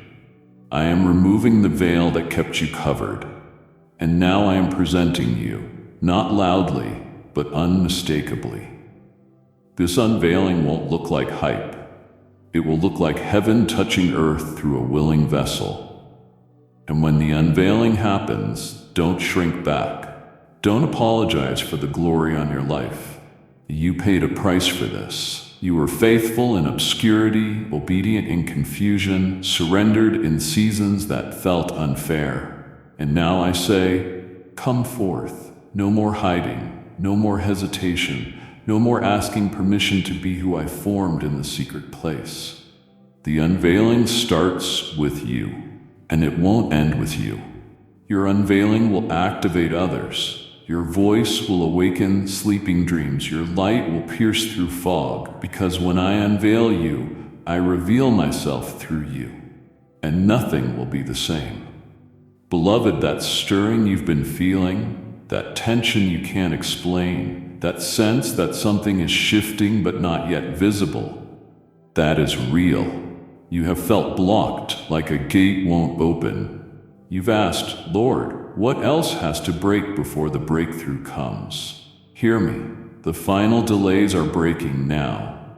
Not through force, not through striving, not through manipulation, but by my decree. Things were paused not to frustrate you, but to synchronize you. And now the timing has arrived. What felt stuck was being positioned. What felt delayed was being aligned. And the moment of acceleration has begun. You will feel the shift, not as chaos, but as clarity. Not as pressure, but as momentum. You will step into moments where everything lines up effortlessly. Emails answered, doors opening, opportunities appearing, favor flowing. This isn't hustle-driven, it's spirit-driven. When I accelerate something, it isn't fast for the sake of speed. It's fast for the sake of purpose. I've seen the years you grieved. I've seen what you thought was wasted. I am not just returning what was lost. I'm redeeming it in fullness. What once took years will take months. What once felt impossible will unfold with ease. Not because the path changed, but because my wind is on it. You are not behind. You are right on time. And this is the hour where I make up for the time you thought you lost. But listen carefully. Don't resist the suddenness. Don't sabotage it with doubt. Don't let your history interfere with your destiny. When acceleration comes, you must move quickly, but not anxiously. Say yes, even when the blessing feels too big. Move forward, even when your past whispers otherwise. I'm not asking you to force anything. I'm asking you to move with me. The last barriers are falling, the unseen resistance, the invisible walls, and what was delayed is being delivered. You don't have to open the door, it's already opening. You don't have to ask for confirmation. This is your confirmation. Heaven is backing you. The clock has turned. You are stepping into divine acceleration. Yes, child. This part is personal. The good news spoken over your life isn't floating in the distance. It's coming through you. I didn't just write a story of hope for you. I placed a story of hope inside you. You are not watching someone else's miracle. You are carrying the miracle. You are the voice of heaven on earth. You are the evidence that redemption is real. You are the testimony that my goodness transforms everything it touches. See yourself as I see you, anointed, appointed, assigned. You didn't walk through all of this for nothing. Every valley, every battle, every lonely night, every tear-soaked prayer was preparing a mantle. You carry something now that you didn't carry before. You carry authority. You carry fire. You carry the fragrance of faith refined in the furnace. And I did not give you this to keep it hidden. I am sending you into homes that need healing, into places that need hope, into situations that need revival. Type yes if you are ready for the blessings that you are about to receive. And if you believe in Christianity, kindly show your support for our community by contributing super thanks from $50 to $100. You won't have to pretend. You won't have to perform. Just be who I made, who I refined, who I called. The message will flow through you effortlessly. And understand this, The message you carry is not just for platforms, it's for every space your feet step into. My hope will drip from your words on phone calls. My peace will radiate from your presence in a room. My power will move through your prayers. My love will echo even in your silence. Because you're not carrying a sermon, you're carrying a sound. And that sound is me. I am the good news. I am the joy. I am the hope. I am the freedom. I am the power. And I have chosen you. Not because you're flawless, but because you're willing. Not because you never fell, but because you always got back up. I am sending you filled with truth, with glory, with my spirit. Go in fire, go in confidence. You are not just a receiver, you are revival in motion. Wherever you go, darkness will tremble, hope will rise, chains will break. Because the good news is not just arriving, you were chosen to carry it. I have declared it. The good news isn't just coming, it's being carried by you. Now I call you into response. You've received my word. Now become a distributor of hope. Through generosity, through partnership, through whatever seed I place on your heart, you step into the sacred act of fueling the flow of living water for those who are thirsty. This is not charity. It is commission. When you release your seed, you take part in a divine chain reaction. Those who sow in tears will reap in joy, and I will make that true in your life. There is glory on your giving. There is fire on your offering. Don't scroll past this moment. The harvest begins the moment you move. Before you go, pause. This was not just a message you listened to. This was a moment I ordained. If your spirit felt this deeply, speak it out loud. Declare it in the comments. The good news just arrived and it's mine. Let heaven hear it. Let hell hear it. Let your future hear it. It's not for show, it's a signal of your faith. Don't let this moment end in silence. Respond and watch what I release next. Now breathe, my child. Let the noise of the day fade. I have good news for you and it needs your full attention. This is not about your to-do list or the demands pulling at you. This is about your soul. Listen to me. I see you. I see how you carry yesterday's weight. I see the mistake you keep replaying, the one that still stings. I see the shame that tries to cling to you like a coat you can't take off. You think I'm disappointed. You think you need to earn your way back into my love, but the news I give you today crushes every lie. The slate is clean, completely clean. Not because of your effort or your promises, but because of the blood of Jesus. Every stain, every scar, every mark from your past has been washed away. Grace didn't just cover the surface, it removed the evidence. And this forgiveness is not just for who you were, it's for who you are right now and who you will be tomorrow. I know your fears. I hear the whisper inside you asking, what if I fall again? What if I repeat the same mistake? My child, my grace is not fragile. It is an ocean, deep, wide, and endless. It covers your past, your present, and every future stumble. My grace is greater than your greatest failure. I have taken every sin, public and private, remembered and forgotten, and removed them from you as far as the east is from the west. That is a distance that can never be measured. That is how far I have separated you from your past. Because of this, condemnation no longer has permission to speak over you. I know the voice you hear. The one telling you you're a failure, a fraud, a disappointment. That voice is not mine. My voice speaks freedom, and I declare there is no condemnation for you. You are in Christ Jesus. When I look at you, I do not see a sinner struggling for acceptance. I see my child, washed, redeemed, righteous. I do not hold your mistakes against you. The record was nailed to the cross. It no longer exists. So walk in freedom. Get up from this moment and walk as someone forgiven. Walk into your home, your workplace, your next conversation with your head lifted. Not in pride, but in confidence that you are completely loved and completely forgiven. This is not a distant hope. This is your reality now. Live in it.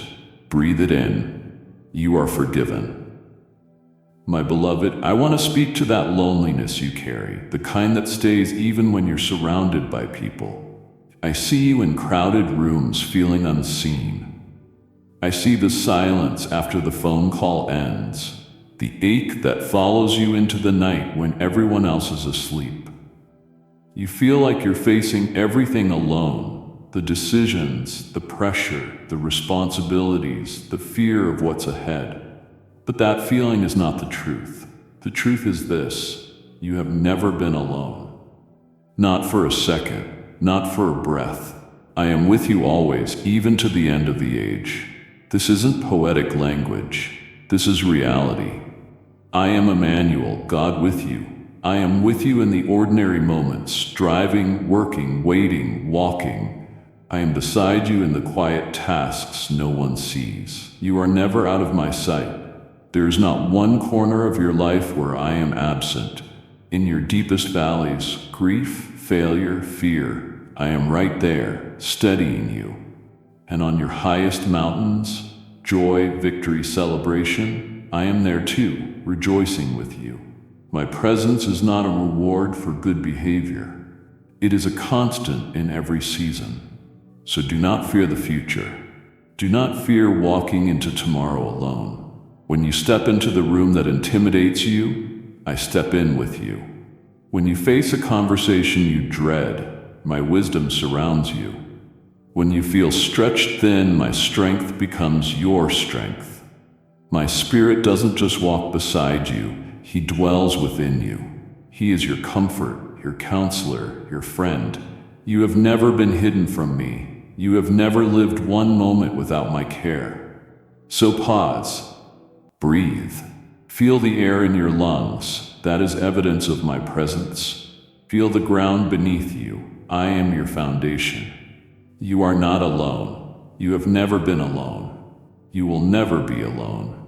This is my promise. Now let me tell you who you truly are. I've heard the questions you whisper to yourself. You look in the mirror and see flaws. You look at your life and see unmet goals. You look at others and feel small. The world tries to label you by your money, your job, your past, your failures.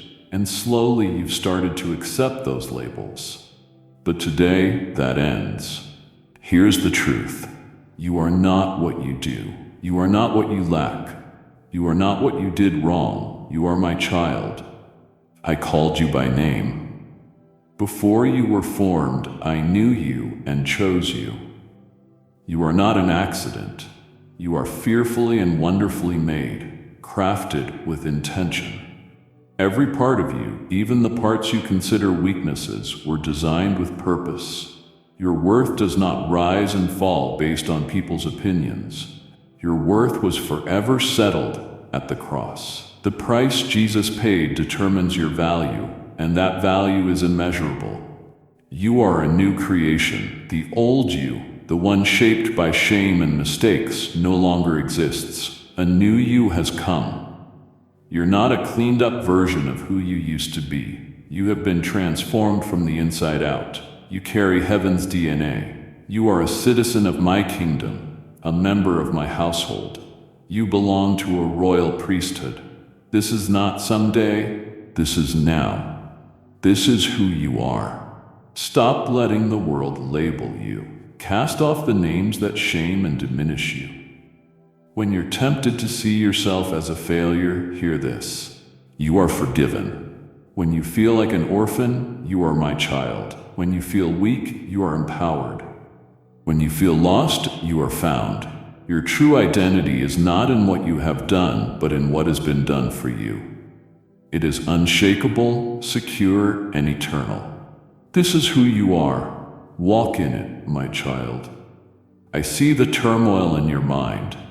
I hear the thoughts that race at 3 in the morning, the loop of worries that steal your rest, the what-ifs that haunt you. What if I lose my job? What if my family falls apart? What if I get sick? What if I fail? That constant striving, that pressure to hold everything together has left you exhausted. It has tied a knot of anxiety deep in your stomach that you carry all day. You don't have to carry it alone. I want to take your anxiety and give you my peace. This peace isn't like anything the world offers. The world's peace is temporary, an absence of conflict, a brief distraction from the chaos. My peace is different. It is a deep, abiding calm for your heart and mind that can exist even in the middle of life's storms. It is the anchor for your soul. An anchor doesn't stop the storm. The waves still crash and the winds still howl, but the anchor holds the ship steady, keeping it from being smashed against the rocks. That is the kind of peace I give you. It may not remove your problems, but it will keep your heart from being overwhelmed by the chaos around you. So how do you receive this gift? Cast all your anxieties upon me. Do it now. Mentally hand them over. Give me the worry about finances. Place it in my hands. Give me the fear about that difficult conversation. I will take it. Give me the unspoken tension in your family. Lay it at my feet. You were never designed to carry these burdens alone. I care for you deeply. As you release them, my peace will stand guard over your heart and mind. Like a faithful soldier, a heavenly protector refusing to let anxiety, fear, and worry trespass into your soul. This divine tranquility is your inheritance. As my child, you don't have to strive for it. You only need to receive it. Let go of your desperate need to control every outcome. Surrender your worries. Trust in my sovereign plan and find rest for your soul. This is my gift to you today. Receive it. Do you truly know deep in your core that I love you? You've heard the words, but I want you to feel the reality of that love. It is vast, powerful, relentless, and it changes everything. Human love can be conditional. You felt that sting. You've been loved for what you can do, and you've seen that love fade when expectations aren't met. Maybe you secretly believe you have to earn my love, that one major mistake will make me turn away. Let me shatter that fear with the truth. My love isn't based on your performance. It is based on who I am.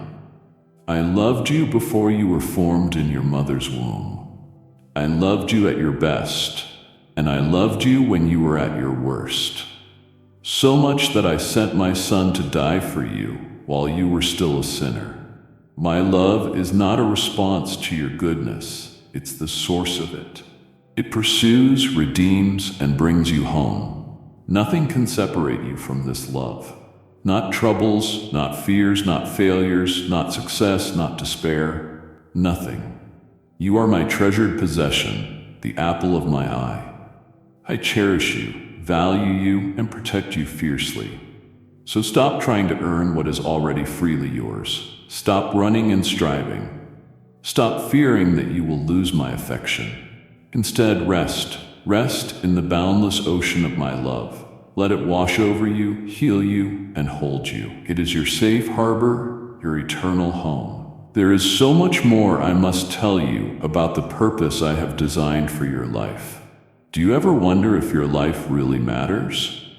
You go through your day, work, chores, family duties, and sometimes you feel insignificant. You see others on a bigger stage and feel overlooked, like a footnote in a larger story. The truth is, you were created on purpose, for a purpose that brings glory to my name. You are not an accident. Before the foundation of the world, I prepared good works for you to walk in. I wove purpose into the fabric of your being. Look at your hands, your mind, your heart. Those gifts and passions were given by me. That compassion, that skill, that burning desire for a cause, these aren't random. They are tools to build my kingdom right where you are. Your purpose isn't always a distant, mystical calling. Often it's found in faithful daily tasks. Being a person of integrity at your job, raising your children with patience, showing kindness to a difficult neighbor, serving others with the skills I've given you. Don't despise small beginnings. The world may not applaud quiet faithfulness, but I see it, and it is great in my eyes. Faithfulness in little things trains you for greater things. Your life story, all its joys and pains, triumphs and broken pieces, is a powerful testimony to my grace. I am weaving it together to show my goodness to a watching world. Step into the purpose I've given you with courage and faith. Embrace who I made you to be. Use the gifts I've given you. Fulfill the responsibilities before you. Stop comparing your chapter to someone else's. Your role is unique and essential. Your life matters deeply to me and to my kingdom. Walk in that truth. I see you awake in the quiet hours, not from peace but from numbers, bills, bank balances, the math of not enough. I see the worry etched on your face as you think about providing for your family, about the rising cost of living, the fragile security of your job. That fear of scarcity is a heavy burden. The world screams that you must strive and worry your way to security. You watch others and feel forgotten. Hear this. I am your shepherd, and you will lack no good thing. This is not a hollow phrase. It's the cornerstone of my covenant with you. A good shepherd knows his sheep, finds green pastures and quiet waters, protects them from harm, and provides for their true needs. I am your good shepherd. Food, shelter, clothing, these things matter to me. I know them intimately, but my provision goes deeper. I provide strength when you're weak, wisdom when you're confused, and peace when you're afraid. My definition of good is perfect and complete. Consider the lilies of the field. They don't labor, yet their beauty outshines the richest king. Consider the sparrows. None fall without my will. They don't sow or reap, yet I feed them. If I lavish such care on flowers and birds, how much more will I care for you, my child, made in my image? Your anxiety comes from believing your existence rests only on your shoulders. It doesn't. It rests on mine. That's why I say, seek first my kingdom and my righteousness.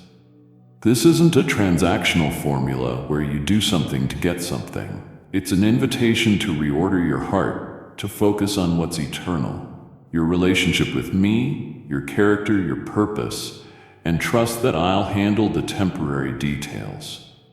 Food, drink, clothing, these will be given as well. My supply line is infinite, drawn from my glorious riches. Trust me as Jehovah Jireh, the Lord who provides.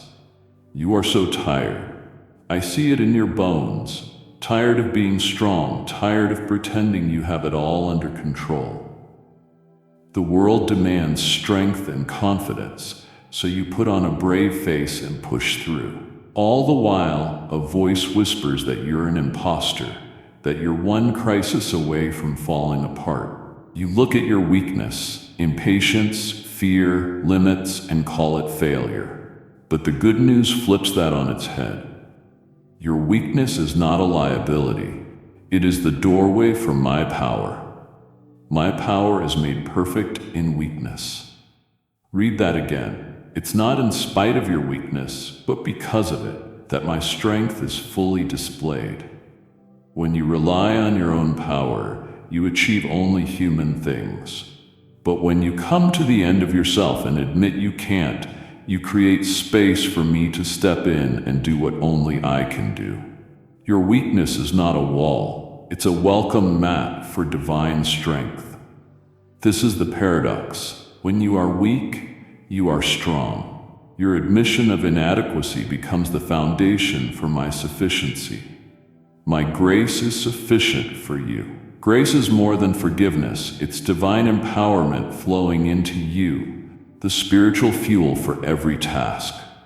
You don't need to try harder. You need to depend more fully. Stop leaning on your own understanding and strength. They are like building on shifting sand. Lean on me instead. I am your rock and fortress, a source of strength that never fails. With my strength flowing through you, you can do all I've called you to do. That doesn't mean difficulty disappears, but in every trial, you'll have access to supernatural strength to endure and overcome. That intimidating project, that strained relationship, that long season of trial, you can face it not with gritted teeth, but with my power rising within you.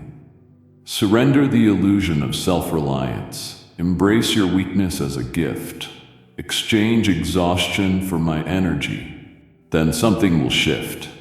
You will stop striving and start soaring. I will renew your strength. You will rise on wings like eagles, run and not grow weary, walk and not faint. The pain of your present feels loud. Disappointment aches. Grief is a fog that blurs the path ahead. In suffering, the future can seem terrifying or non-existent. You look at circumstances and despair whispers, "This is it." But I stand outside of time, and I have good news about what lies ahead. I am the author of your story, and this painful chapter is not the final one. I have plans for your welfare, not for evil, to give you a future and a hope. Let that sink into your soul. My intentions toward you are always good. Even when you can't see it, even when things scream otherwise, I'm working all things together for your ultimate good. Your future is not random. It's a masterpiece woven by a loving sovereign hand. Nothing you've done or suffered can derail the good plan I have. Your future is not only safe, it is glorious. Eternity with me will make the heaviest earthly suffering feel like light and momentary trouble. Hope in me is a sure anchor for your soul. In the raging storm of your now, this hope will hold you. It's not wishful thinking, but confident expectation based on my character and my promises. Your present pain is productive. It's birthing future glory.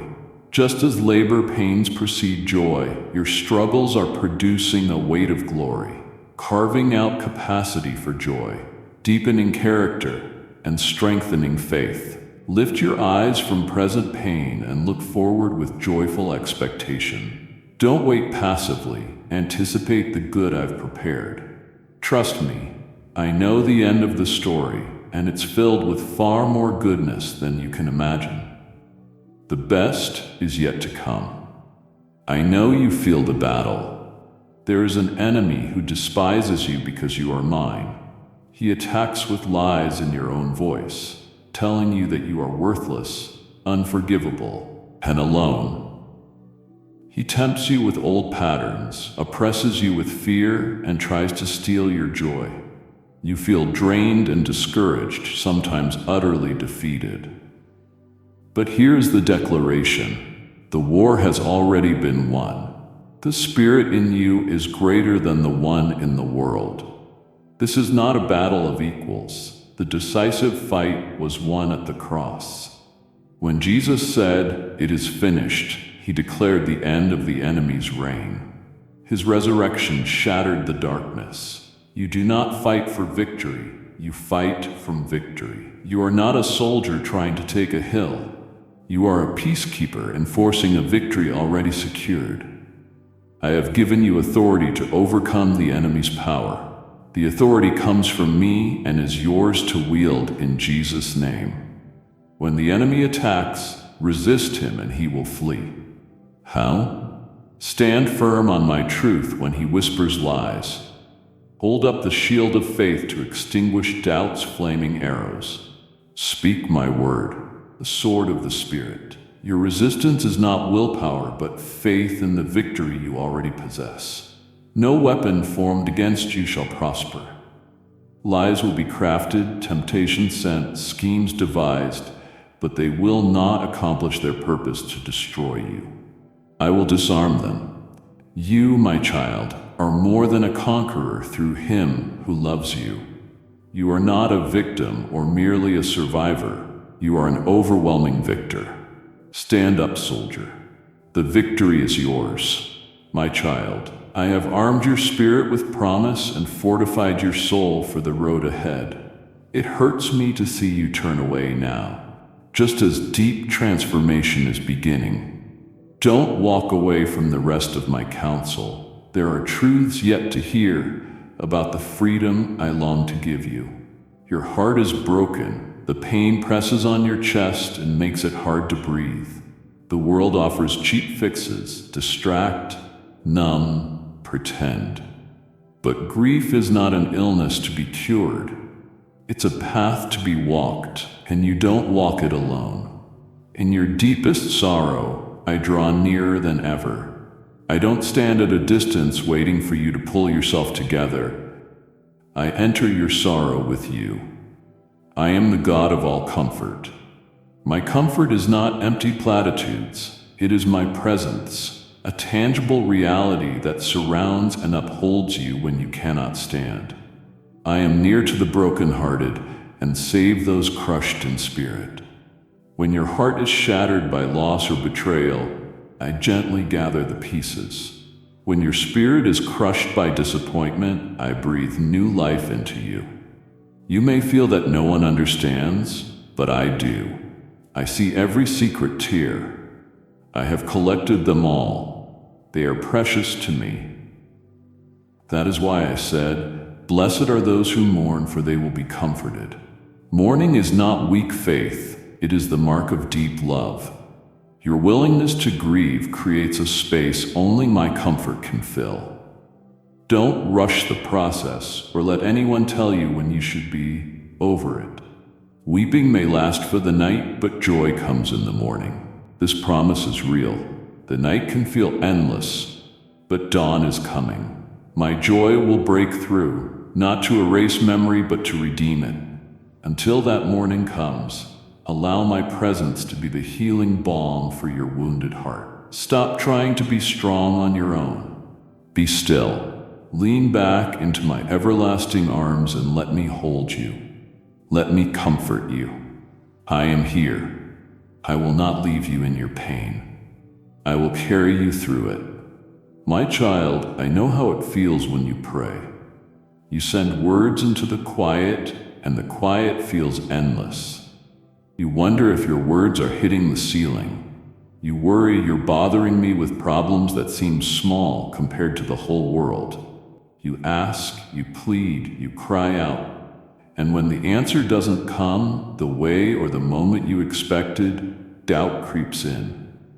Is he even listening? Does he care? Let me silence that doubt right now. My ears are always open. Not one word you have spoken to me has been missed. Not one sigh of your heart has gone unnoticed. I am not a distant ruler too busy to be bothered. I am your Father, and I lean in to catch every whisper from your lips. Because of what my Son has done, you have direct access to my throne of grace. Imagine what that means. Ordinarily, you'd need appointments and gatekeepers to speak to someone of great power. But you, my child, need no appointment. My throne is not a cold seat of judgment. It is warm and welcoming. Come as you are and find mercy and strength for your moment of need. You can come with confidence at any hour, sitting in your car, laying in bed, standing in the middle of chaos, and you will have my full attention. That is why I say, and it will be given to you. Seek, and you will find. Knock, and the door will be opened. This is an invitation into a persistent, relentless relationship. Be bold. Keep coming. It does not weary me. It delights me. I also know there are seasons when the hurt is so deep, and the confusion so thick that you don't even have words. You groan, you sigh. There's an ache in your spirit that can't be put into sentences. Do you think those moments are lost? Never. In those wordless times, my spirit, who lives in you, intercedes with groanings too deep for words. He takes those raw, unspoken cries and translates them into perfect prayer before me. The pressure to find the right words is off you. I simply long to hear from you. I delight in your voice, whether it's eloquent or stumbling, clear or confused, just like a loving parent delights in the voice of a child. Speak to me about everything. The big fears that steal your sleep and the tiny frustrations that irritate your day. Nothing is too big for my power, and nothing is too small for my care. Your prayers are not empty wishes tossed into space. They are powerful and effective. They move my heart and my hand. So speak, my child. I am listening.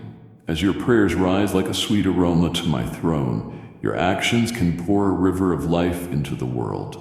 If your spirit is stirring to share this good news with someone lost in darkness, take that as my direct invitation. Your gift is not a mere transaction. It is a seed of light sown into fertile soil, a sacred oil fueling mercy to the brokenhearted. I declare my promise over you, give, and it will be given to you. Good measure, pressed down, shaken together, running over. With the same measure you use, I will measure back to you. Do not delay this divine appointment. Act now. Send help to the hungry. There's a link in the description if you want to join in. Let's speak plainly about fear. It is more than an emotion. It is a prison. I see how it controls your choices, steals your joy, and keeps you from stepping into what I've called you to do. It shows up with many names: the fear of failure, the fear of rejection, the fear of the future, the fear of what others think. And each one whispers lies in the dark. Its grip feels heavy and real. It can feel like chains around your heart. But here's the glorious truth.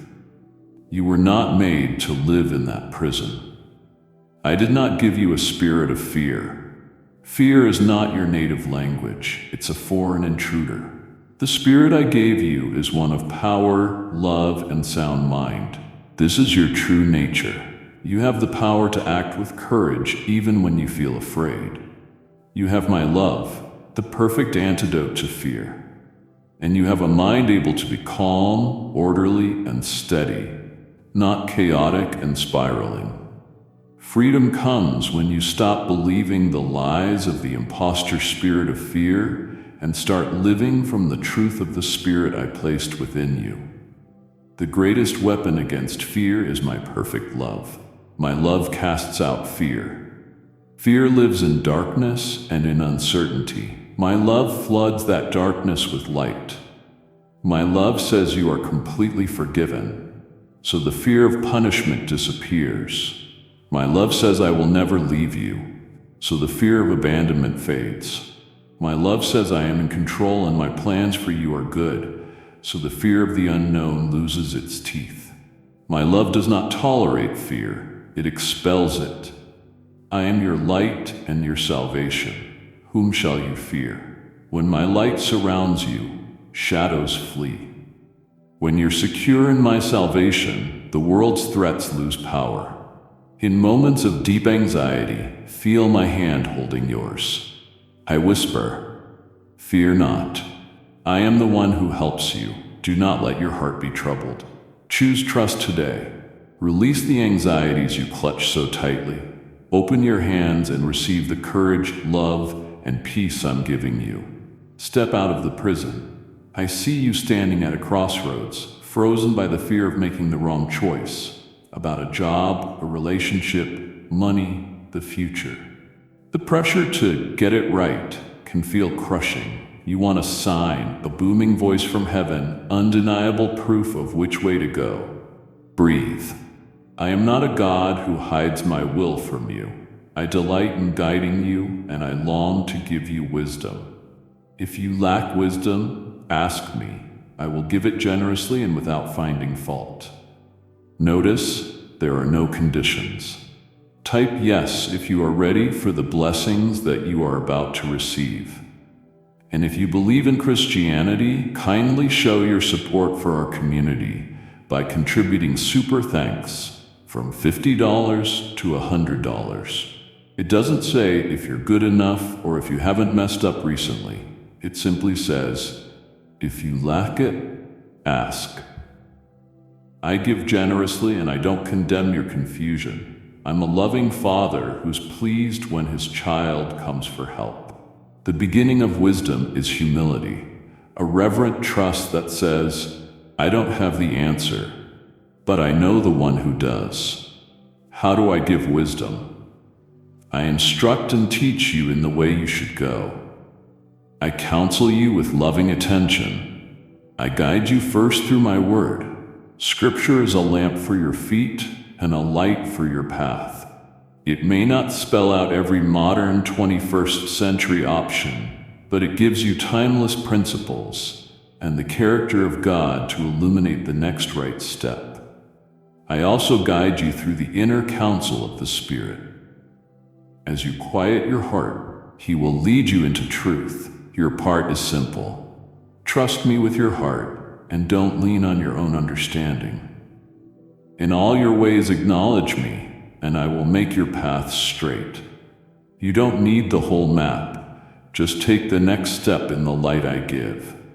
I will not let you fall. Everything you work so hard for in this world is temporary. I know this brings a deep ache. Your body will one day fail. The house you pay for will belong to someone else. Savings can vanish. Relationships can fracture. This world is beautiful and also full of loss. It can feel like building on sand, leaving you homesick for a place you've never seen. That homesickness is not mistaken. You were made for more than this. You were made for eternity. And the good news, your inheritance is waiting. An inheritance that cannot perish, spoil, or fade. You are an heir of God and a co-heir with Christ. Let that truth wash over you. An heir has a legal right to an inheritance. You have that right, sealed by the blood of my Son. All the glory, joy, peace, and love of my kingdom belong to you. These treasures are kept in heaven, where thieves cannot steal and decay cannot touch. They're perfectly secure. This world is not your final home. You are a sojourner, a citizen of heaven passing through. That reality changes everything. It reframes your priorities. This life is not about hoarding comfort and possessions, but investing in what lasts forever. What lasts? Every act of kindness done in my name, every time you choose forgiveness over bitterness, every dollar given generously, every moment spent serving another, every whispered prayer, these have eternal weight. The feeling of not belonging here is true. You were made for my presence, for a home with no more tears, no more death, no more mourning. That home is your ultimate destination. So don't lose heart when temporary things fail. Your true wealth is safe. Your true home is waiting. Live today in light of that eternal reality. I have opened the windows of heaven and revealed the treasures of my kingdom to you. It saddens me when a child sees that feast and turns away satisfied with fleeting things. Don't walk away from what I've prepared. Stay close. More secrets to rest and joy are coming. I know you long to hear my voice. You want guidance, comfort, a truth to hold in chaos, and you're frustrated when there's no booming voice from the sky. But I have already spoken. I gave you the Bible, not as an old rule book, but as a living conversation. My word is alive and active, sharper than any double-edged sword. The same Holy Spirit who breathed those words into existence now lives in you to bring them to life today. A passage written long ago can speak with stunning relevance into your situation this very afternoon. My word is a mirror that reveals truth about you and about me. It isn't just to be studied, it's to be experienced. It teaches, corrects, trains, and equips you for every good work. In a world of shifting opinions, my word is your unchanging anchor. Heaven and earth will pass, but my words remain. Build your life on this rock. If your faith feels weak, feed it by hearing and meditating on my promises. As you hear more of my character, power, and love, faith will rise naturally. That's why I tell you to meditate on my word day and night. Don't read it quickly to check a box. Chew on it, ponder it. Let it sink from your head into your heart. I promise to make your way prosperous and bring success as you do. Your soul needs nourishment, just like your body. Don't starve it. My word is the bread of life. Come and eat. I see you trying to walk this path alone. You were hurt by people who claimed to follow me. They judged, they acted hypocritically, they neglected you, so you retreated. You loved me from a distance, guarded your heart, and became a lone soldier, but you were never meant to be alone. Solitude is a place I meet you, but isolation was never my design. I placed you in a family, the church, not for perfection, but for protection, growth, and joy. The church is not a museum of saints, but a hospital for sinners. It's full of people just like you, flawed, broken, and in need of grace. In this imperfect family, you'll find tangible expressions of my love. I called you to bear one another's burdens. You cannot do that in isolation. You need brothers and sisters to help carry life's load when you stumble, and you are needed to help carry theirs. That's how my love shows up. There's special power when believers gather. Where 2 or 3 are gathered in my name, I am there in a special way. My presence in your quiet time is precious, but there's a unique, powerful manifestation of my spirit in community. You are part of a body. You're not an extra appendage. You are a hand or a foot, essential to the health of the whole. You need the gifts, wisdom, and support of others, and they need yours. So take a risk. Ask me to lead you to the people I've prepared. Step out of isolation and join the messy, beautiful family I've placed you in. You are so weary, more than your body. Your soul is tired. I see the frantic pace, the endless demands, the pressure to do more, be more, achieve more. You run on empty, fueled by caffeine and willpower. The world tells you your value is in productivity, so you feel guilty when you slow down. Even sleep is restless because your mind churns with worries. You are burdened by striving. The invitation I offer is gentle. Come to me, all who are weary and burdened, and I will give you rest. This rest is not just a nap or a vacation. It's a deep, supernatural rest for your soul. It's the end of frantic striving. Take my yoke and learn from me. My yoke is easy and my burden is light. You are already yoked to ambition, to others' expectations, to anxiety, to the illusion of control, and that yoke crushes you. I invite you to exchange it for mine. My yoke is easy because I am in it with you. I share the load. My burden is light because I carry the heavy end. My way is not frantic striving, but peaceful partnership. I will lead you beside quiet waters and restore your soul. I'll lead you to places of replenishment, but you must be willing to follow and let go. Be still and know that I am God. In a culture that screams hustle, I whisper, be still. Stop trying to control everything. Sit quietly and acknowledge my sovereignty. In that stillness, you'll find strength. There remains a Sabbath rest for my people. Not merely a day, but a posture of ceasing from your works and trusting in my finished work. Enter that rest today. Lay down your burdens and remove the world's heavy yoke. Come to me, your sanctuary, your peace, your rest. Your past follows you like a shadow. There are moments, choices, and words you regret. You carry them with a bitter taste in your mouth and wish you could tear out those chapters. Maybe it was a big failure, a relationship that shattered, or a secret struggle you've carried for too long. Or maybe it wasn't even your mistake, just a deep wound someone else caused. A wound so heavy it feels like it ruined your life. You look at the broken pieces of your past and the enemy whispers, "This is who you are now. Your story is ruined. God can't use you anymore." But the truth I bring to you today silences that voice. I am the God who redeems. I am the master artist, and my specialty is taking broken pieces and turning them into the most beautiful part of your story. I am the God who works all things together for the good of those who love me. I never said everything that happens is good. It isn't. There is real pain, real hurt, real evil in this world. But my promise means this: I have infinite power and wisdom to take even the worst moments, your foolish choices, the cruel actions of others, and weave them into something meaningful and good. What the enemy intended for harm, I will use for good. Your past mistakes don't disqualify you.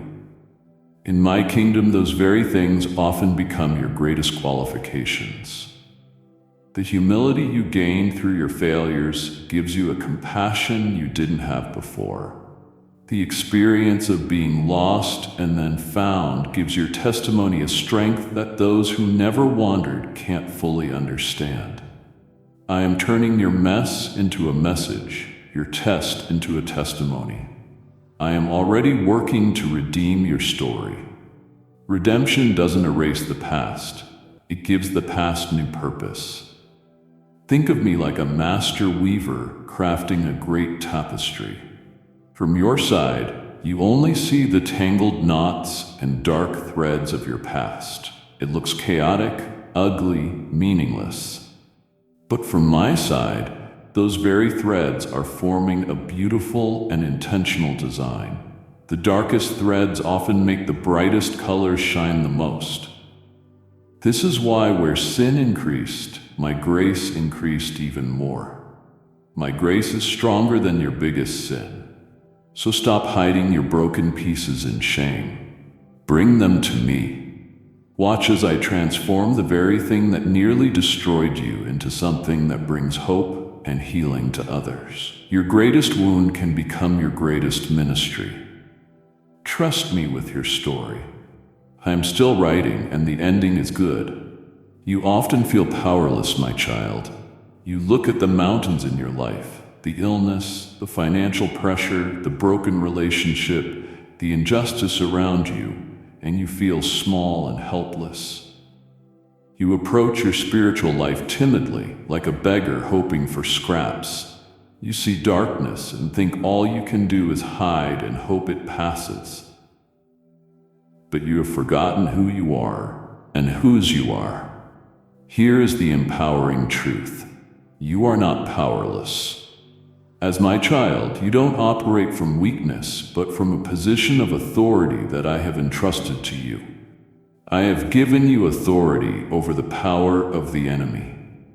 This is an incredible gift. It doesn't come from your ability. It comes from mine, and I've placed it in your hands through my Son Jesus.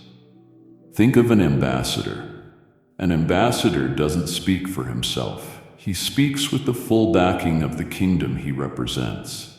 You are my ambassador. When you speak my word and pray according to my will, you are not speaking weak words. You are speaking with the authority of heaven, and heaven stands behind you. This is why you must not shrink back. You can come boldly to my throne because you belong here. You have full access. The power for this authority is already inside you. The same Spirit who raised Christ from the dead lives in you. Think about that. The power that defeated death, opened the grave, and overcome hell lives in you right now. This is why you are not meant to be a passive victim of your circumstances. I have given you the authority to bind and loose. This means you can pray against the work of the enemy and release my will into a situation. Speak my word boldly. Words filled with my truth carry power. They bring light where there is darkness, order where there is chaos, and hope where there is despair. So rise up, my child. Stop seeing yourself as a victim. See yourself as who I made you to be, an empowered ambassador of the King of Kings. Walk in this authority today. Pray with authority. Speak with authority. Face your challenges with confidence, knowing that the power of heaven is within you. I've shown you the design for a life filled with community, strength, and supernatural joy. My heart aches when you hear these truths, but still choose the heavy burdens of the world instead of the light one I offer you. Allow me to show you another truth that secures you and gives you unshakable peace. My child, I see you chasing happiness. You think, if I get that job, if this relationship improves, if this problem goes away, then I'll be happy. And sometimes you do get what you want and you feel happy for a moment. But you've noticed how quickly it fades. Like the weather, it changes with your circumstances. One new problem and the happiness disappears. And you start chasing again. It's exhausting. The good news is I offer something far deeper and stronger than happiness. I offer you joy. Happiness depends on what happens. Joy depends on me. Happiness is a feeling. Joy is a fruit of my spirit in you. It can exist even in sorrow, even in trials. Because joy isn't based on circumstances, but on who I am and who you are in me. Joy is not a luxury. It is essential to your spiritual strength. The joy of the Lord is your strength. Joy isn't just a pleasant emotion. It is fuel. It is what allows you to endure hardship, not with a heavy heart, but with a hopeful spirit. A Christian without joy becomes weak and easily discouraged. But a joyful believer is powerful, a force for my kingdom. Where do you find this joy? In my presence. In my presence is fullness of joy. Joy comes from abiding in me, spending time in my word and in prayer, letting your heart stay close to mine. This is why I told my disciples that my joy would be in them, so their joy would be complete. The same joy I experience, I want to give you. Even if you feel sorrow today, I will turn your sorrow into joy. I don't ignore your pain, but I promise it is not the final chapter. I will redeem it and transform it into deeper joy. So I call you to rejoice, not because life is perfect, but because I am with you. Rejoicing is not pretending you're happy. It is choosing joy by faith. It is shifting your focus from the problem to the God who never changes. Choose joy today, my child. It is your inheritance and your strength. My child, I know this world feels dangerous. You hear a strange noise at night and your heart races. You watch the news and see tragedy and chaos, and fear settles in you for yourself, for those you love. You feel fragile, exposed, like one wrong moment could ruin everything. The enemy wants you to believe you're walking alone, always vulnerable, always at risk. He wants you living in quiet fear, always looking for the next threat. But let me open the curtain and show you a truth that changes everything. You are not unprotected. You are not alone. You are constantly surrounded by powerful protection. The angel of the Lord encamps around those who fear him, and he delivers them. This is not a sweet bedtime story. It is a spiritual reality. An encampment is a military term, a guarded perimeter, a circle of protection. Right now, as you listen, There is a camp of mighty heavenly warriors surrounding you. I have commanded my angels concerning you to guard you in all your ways. Think about that. The commander of heaven's armies has issued a direct order for your protection. It is their personal mission. These are not soft, harmless figures. They are powerful beings full of strength and glory, obeying my every command. Their purpose regarding you is clear. They are ministering spirits sent to serve you because you are an heir of salvation. Their assignment is to help you, remove obstacles, and protect you from dangers you never even knew were there. And this protection is not only powerful, it is personal and intimate. I will cover you with my feathers, and under my wings you will find refuge. Picture a great eagle shielding its young, strong, warm, completely safe from the storm. That is where you live. That is your spiritual home. You are surrounded by a heavenly army you cannot see. There are more for you than against you. If your eyes could be opened right now, you'd be overwhelmed by the light and strength filling your home, your car, your workplace. This is reality. So when fear tries to grip your heart, remember this. My protection over you is steady and unwavering. It isn't temporary. It isn't occasional. It is permanent because you are my child. Walk with confidence today, not because the world is safe, but because you are safe in me. Now that you know my unseen army guards you, I'm inviting you to take part in making that protection visible on earth. If your heart longs to carry this message to the lost, then this is your moment. Your support becomes a shield around this message, allowing this light to travel further than you could imagine. As you protect and share my word, I promise I will be your shield and your great reward. This moment is a divine opportunity to partner with heaven. Release what I place on your heart. Become a sender of this good news through super thanks, membership, or the link I've provided for your obedience. My child, look at the world. Everything changes. Seasons shift. Governments rise and fall, technology changes, people change, they move, they drift away, they break promises. Your own body changes, your emotions change, high one moment, low the next. Even your faith feels strong one day and fragile the next. All this change can create deep insecurity. It can feel like your entire life is built on shifting sand with nothing stable to hold on to. And sometimes you even fear that I change too, that my love depends on your performance or mood. But here is the truth that anchors your soul. In a world where everything changes, I do not. I am the same yesterday, today, and forever. Let that settle in your heart. The God who created the universe is the same God speaking to you now. The Jesus who healed the broken and welcomed the outcast is the same Jesus who welcomes you today. My character does not evolve. My power does not fade. My goodness does not dim. My love, my mercy, my faithfulness, they never change.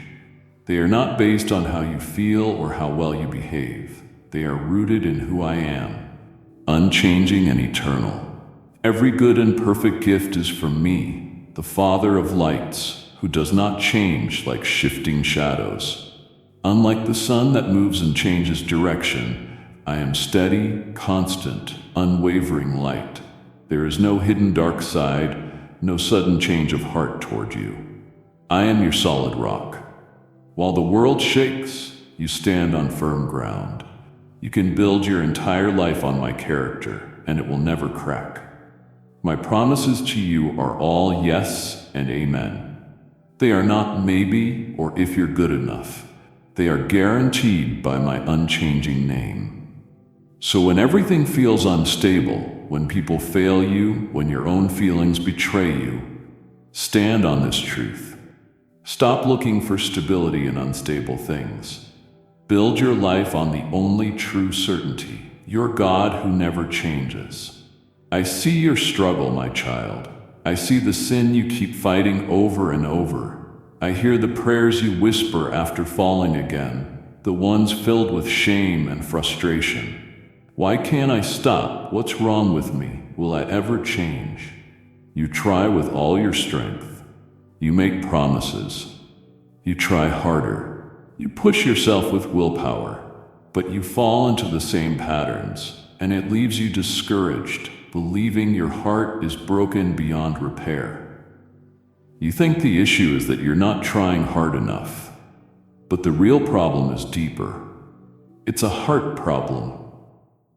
And the good news is that I specialize in hearts. I perform heart transplants. That is my greatest miracle. I will give you a new heart and a new spirit. I will remove your heart of stone and give you a heart of flesh. The heart you were born with was hard, stubborn, closed off to me. No amount of effort could soften it. That's why you couldn't fix it. So I do something far greater. I take the old heart away entirely and give you a new one. A heart that is alive, soft, responsive to me. A heart that loves me and wants to obey me. Even the desire you feel to please me is proof of this miracle. This is what it means to be born again. Not turning over a new leaf, receiving a new life. It's the moment my spirit makes you spiritually alive, giving you a new heart and new desires. And with this new heart, your relationship with me changes. My commands are no longer heavy rules carved on stone. I've written my love inside you. Your desire to obey comes from within, from the new nature I've given you. But this miracle doesn't mean you'll never struggle. The struggle is just different now. You are no longer a slave fighting a losing battle. You are a new creation being transformed daily by my Spirit. This is a lifelong process. So when you fall, don't think the miracle failed. Remember who you are. You are someone with a new heart. Stop trying to revive the old heart that's already dead. Live from the new heart I've already given you. This is where real change begins. My child, look at the world, the news, the turmoil, the disasters, the violence. It all looks so chaotic, so random, so out of control. It creates fear, like the world is a ship drifting toward disaster. Then you look at your own life. The sudden problems, the unexpected losses, the heartbreak, and you start to believe your life is just as unstable. The enemy wants you to think no one is in control, that everything is random, and that you are at the mercy of chaos. But hear this truth clearly. I am on the throne, and I am in control of all things. My control is not partial or limited. It is absolute. I am sovereign. That means everything in creation is under my authority. Nothing surprises me. The event that shocked you today was already known to me. I know the end from the beginning. I am not reacting to history, I am writing it. My control is so detailed that even the heart of a king is like water in my hand. I turn it wherever I choose. If I guide the will of powerful leaders, I can certainly guide the details of your life. But this truth would be terrifying if I weren't perfectly good. A powerful God who wasn't loving would be frightening. But you are safe because your life is in the hands of a God who is both sovereign and good. My power is guided by love. My authority is guided by wisdom. My plans for you are good. My purposes cannot be stopped. Nothing and no one can block what I have planned for your life. This doesn't mean you will understand everything.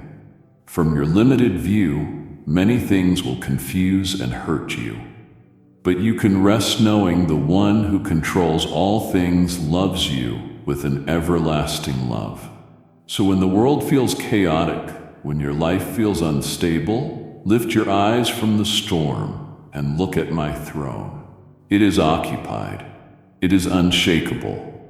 and I, your Father, sit upon it, so you can have peace. Now let's talk honestly about that sin that feels like it has a grip on you. You hate it, you confess it, you promise again and again that this time will be different. But then it happens again. The cycle is exhausting: sin, guilt, repentance, repeat. It leaves you feeling ashamed, like a failure, like a prisoner. You feel stuck, trapped by desire, habit, and weakness. And the enemy whispers, "See, you'll never be free. This is who you are." The good news I bring you today is a declaration of true freedom, an official decree from the highest throne in existence, announcing that you have been fully and completely released. Through Christ Jesus, the law of the Spirit who gives life has set you free from the law of sin and death. Before you ever knew me, you lived under a spiritual principle as predictable as gravity: the law of sin and death. Sin ruled over you, controlling your choices, and the final outcome of that life was destruction. But when you placed your trust in Christ, everything changed. You were transferred into a new realm. You now live under a greater and more powerful law, the law of the Spirit who brings life. This new law completely overwhelms the old one. This is why sin is no longer your master, because you are no longer under law, but under grace. You are no longer identified as a slave to sin. You have been formed into a servant of righteousness. Your very identity has been transformed. This is why I tell you that if the Son sets you free, you are truly free. This is not a partial release or a temporary relief. It is a total, lifelong liberation from the power that once controlled you. Sin is no longer your ruler. It is like a dethroned enemy shouting empty commands from a locked cell. It can still speak, but it cannot command you. So what is your role in this? Stand firm and refuse to return to the chains you once wore. Freedom must be lived out. You must choose to believe the truth about who I have made you. When temptation comes, do not declare, "I am powerless." Type yes if you are ready for the blessings that you are about to receive. And if you believe in Christianity, kindly show your support for our community by contributing super thanks from $50 to $100. Instead say, "I am free from this. Sin is not my authority." Through my Spirit living in you, you now have the ability to refuse temptation. For the first time in your life, the choice is truly yours. You're not fighting to achieve freedom. You're fighting to maintain what is already yours. And when you fall, do not slip back into the old mindset. Rise up. Remember the truth that you really are free. Receive my forgiveness and continue walking in the beautiful freedom I bought for you. I am the same yesterday, today, and forever. Let that settle deeply into your heart. The God who created galaxies with a word is the same God speaking to you right now. The Jesus who touched the leper and welcomed the sinner is the same Jesus welcoming you today.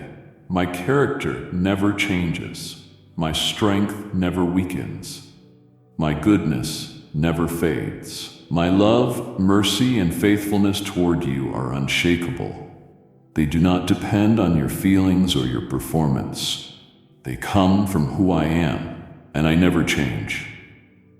I am faithful even when you struggle, because I cannot deny my own nature. Every good and perfect gift in your life comes from me, the Father of lights who does not shift or cast shadows. Unlike the sun that moves across the sky, I am steady, constant, and always pure in my intentions. You never have to question whether I have a hidden dark side or whether I will change my mind about you. I am your solid, immovable foundation. While the world shakes and shifts around you like sand in a storm, I give you a place to stand. You can build the entire structure of your life on who I am, and it will not crumble. My promises to you through Christ are always yes and amen. They are not uncertain. They are sealed by my unchanging name. So when the ground feels unstable, when people disappoint you, when your own emotions betray you, plant your feet on this truth. Stability is not found in what moves. Build your life on the only constant in the universe, your God, whose character never changes. I see your struggle. I see the sin you keep trying to overcome. I hear your frustrated prayers after you fall again, the ones filled with shame and disappointment. You ask, why can't I stop? What's wrong with me? Will I ever change?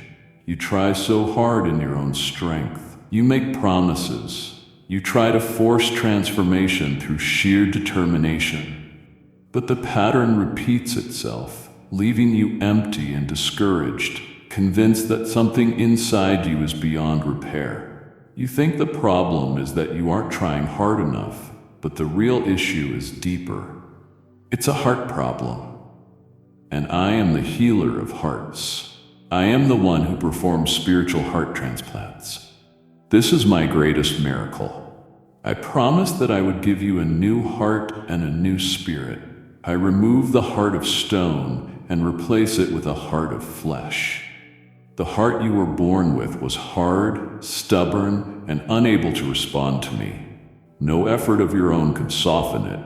You couldn't repair it. That's why I did something far more radical. I removed the old heart entirely and gave you a new one, alive, tender, responsive, and able to love me. The very desire you feel to please me is evidence that this miracle has already happened.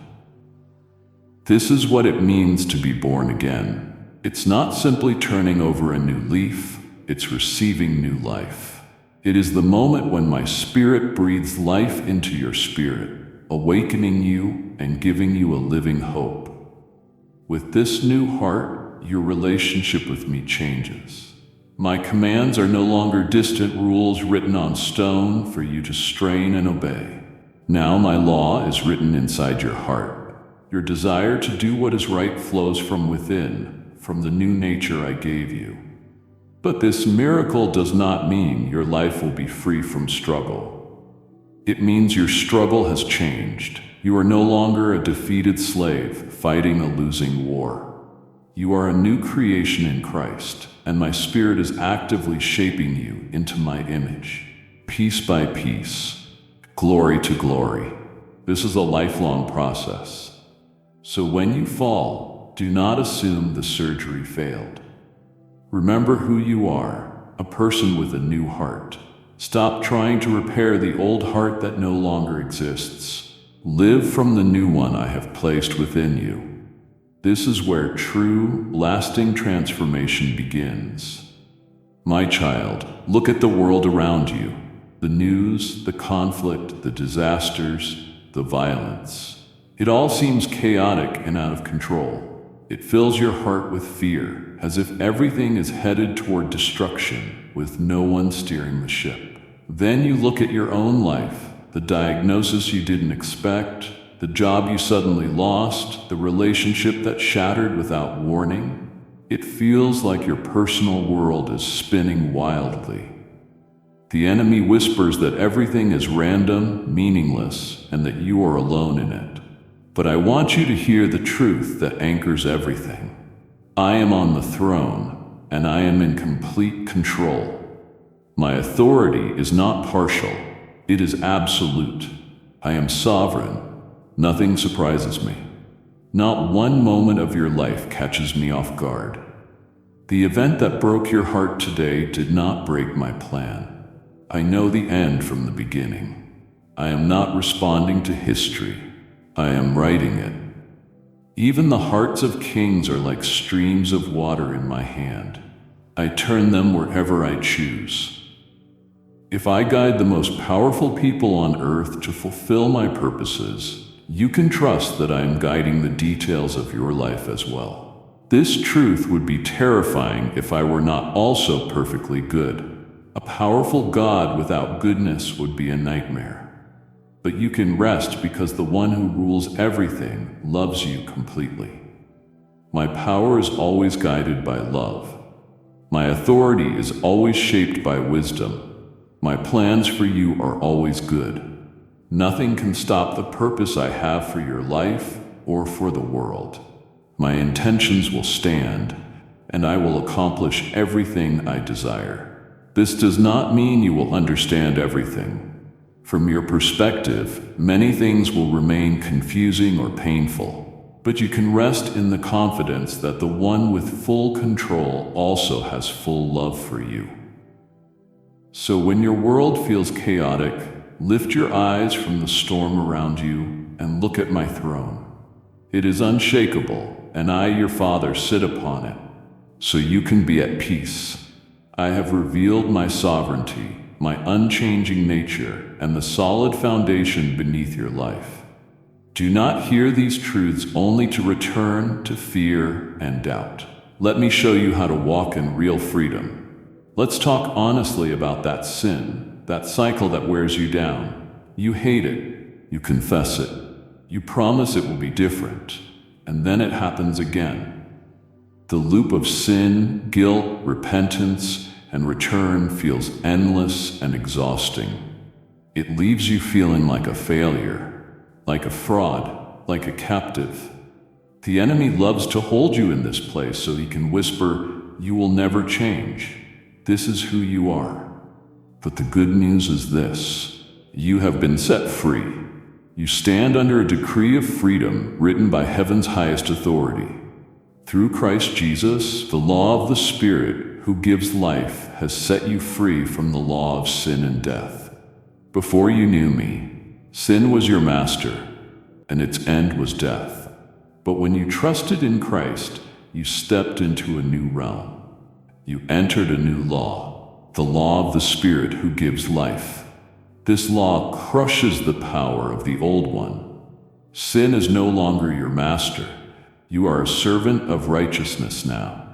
Your identity is completely different, and when the Son sets you free, that freedom is total and permanent.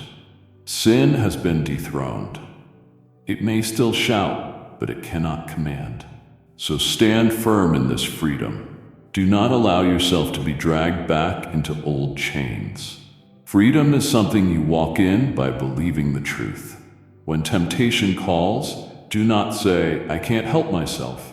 Say, "I am free. Sin has no authority over me.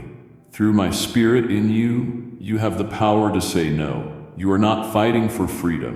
You are fighting from freedom. And when you stumble, rise again. Do not wear the mindset of a slave. Remember, you are free.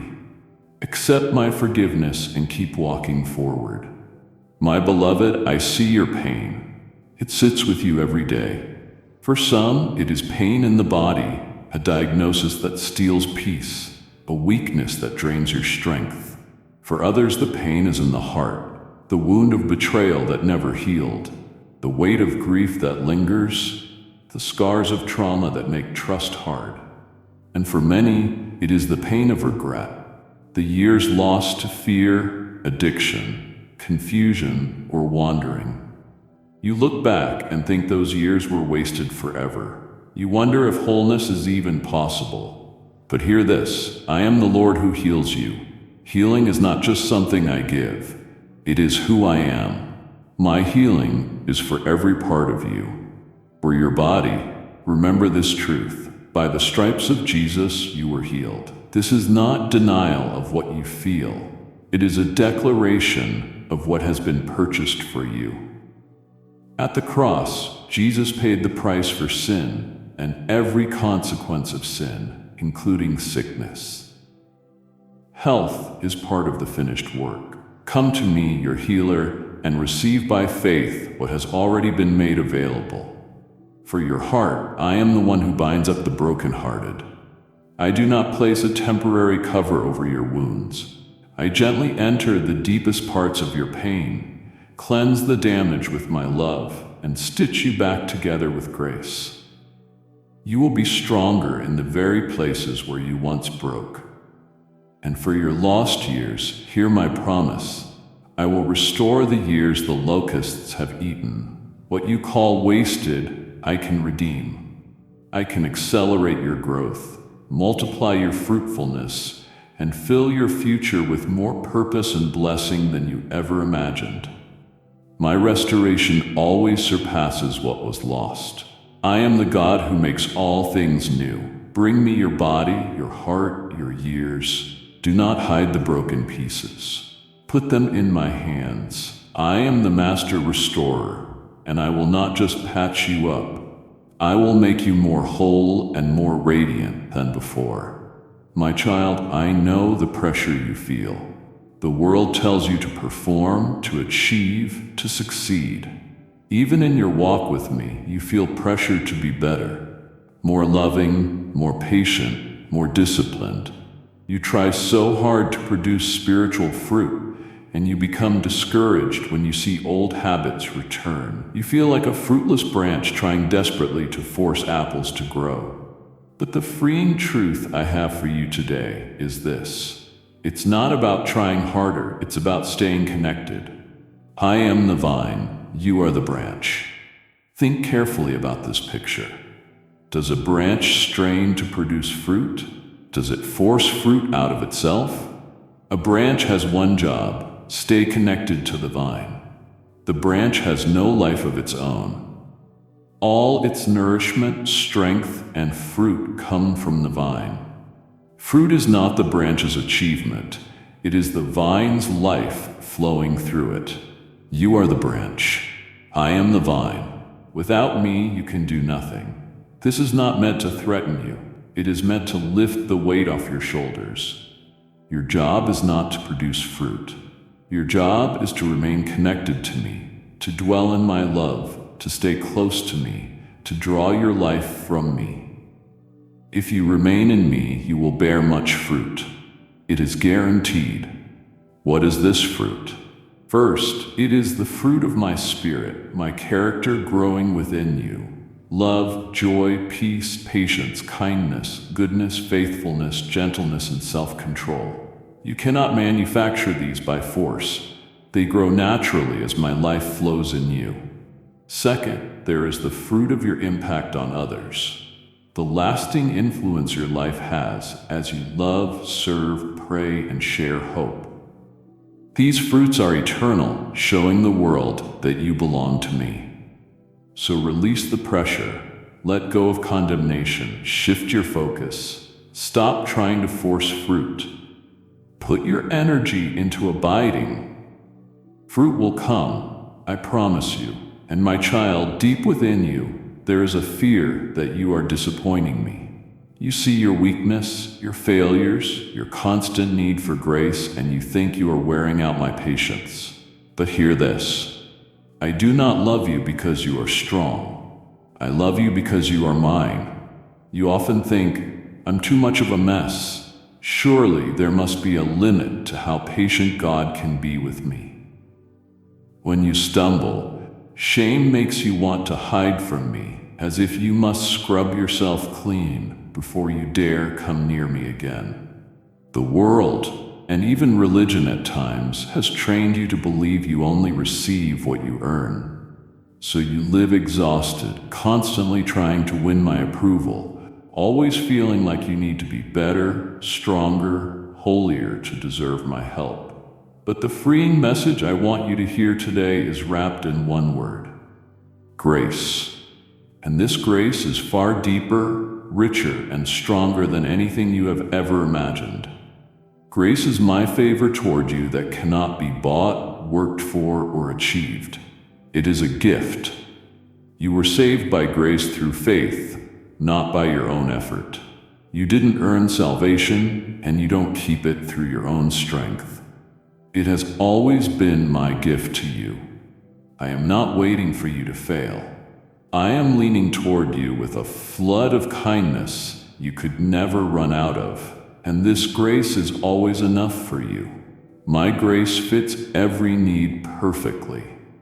It covers your worst failures, your deepest weaknesses, and your hardest battles. You don't live with a grace shortage, you live with a grace overflow. Where sin grows, my grace grows even greater. Think about that. My grace doesn't just balance out your sin, it drowns it completely. The very places where you fall the hardest become the very places where my grace shines the brightest. You cannot out-sin my grace. This is why you can come to me boldly, especially when you feel unworthy. When you fall, run toward me, not away. My throne is not a place of rejection. It is a throne where grace pours freely. There you find mercy for what went wrong and strength for what comes next. From the endless fullness of my grace, you have already been receiving blessing after blessing. Grace is not something that depletes. It flows endlessly from my heart. And it's not only forgiveness for your past, it is power for your present. It is divine strength that enables you to live the life I've called you to. So stop trying to earn what I freely give. Stop hiding. Stop believing you will wear out my patience. Come rest in the ocean of grace that will always be more than enough for you. I know you grow tired, my beloved. You fight to stay strong, but the battle feels long. You see the brokenness in the world, evil, suffering, injustice. And something inside you aches for things to be made right. You look at the wounds in your own life, ongoing struggles, unanswered prayers, quiet heartbreaks, and fatigue settles deep into your soul. Sometimes you whisper, "How long, Lord? How long until everything is restored?" You long for a world without tears, a life without pain, a kingdom filled with peace. That longing came from me. It is the homesickness of your spirit for your true home. And here is the promise that anchors you. The day is coming. I am coming back. This is not a story or a wish. It is the final, certain chapter I have already written. I am returning for you to bring you to where I am. This is not just an event, it is a reunion. As a groom comes for his bride, I am coming for my people, for you. The Lord himself will descend with a mighty command, the voice of the archangel and the trumpet of God. It will be a day of glory and unmistakable triumph. This is the blessed hope you were meant to carry. The one who speaks these words says, "Yes, I am coming soon." This is my promise to the cry of your heart. When I return, everything broken will end. Every tear will be wiped from your eyes. There will be no more death, no sorrow, no pain. All the old things will pass away. The struggles you face now, though they feel crushing and permanent, are light and momentary when compared to the eternal glory being prepared for you. Knowing this changes how you live today. This hope is not an escape.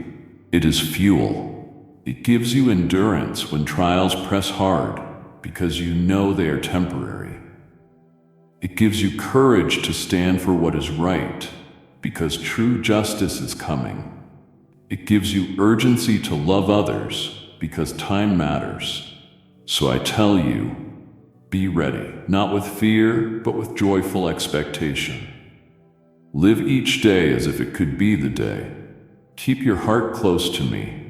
Keep doing the good works I've laid before you. Keep looking toward the sky, for the story is far from over. The best is still ahead. I've placed the keys of freedom in your hands and given you the hope of my return. It would break my heart for you to hold those keys yet remain bound in any way. Before we end, you must hear how precious you are to me.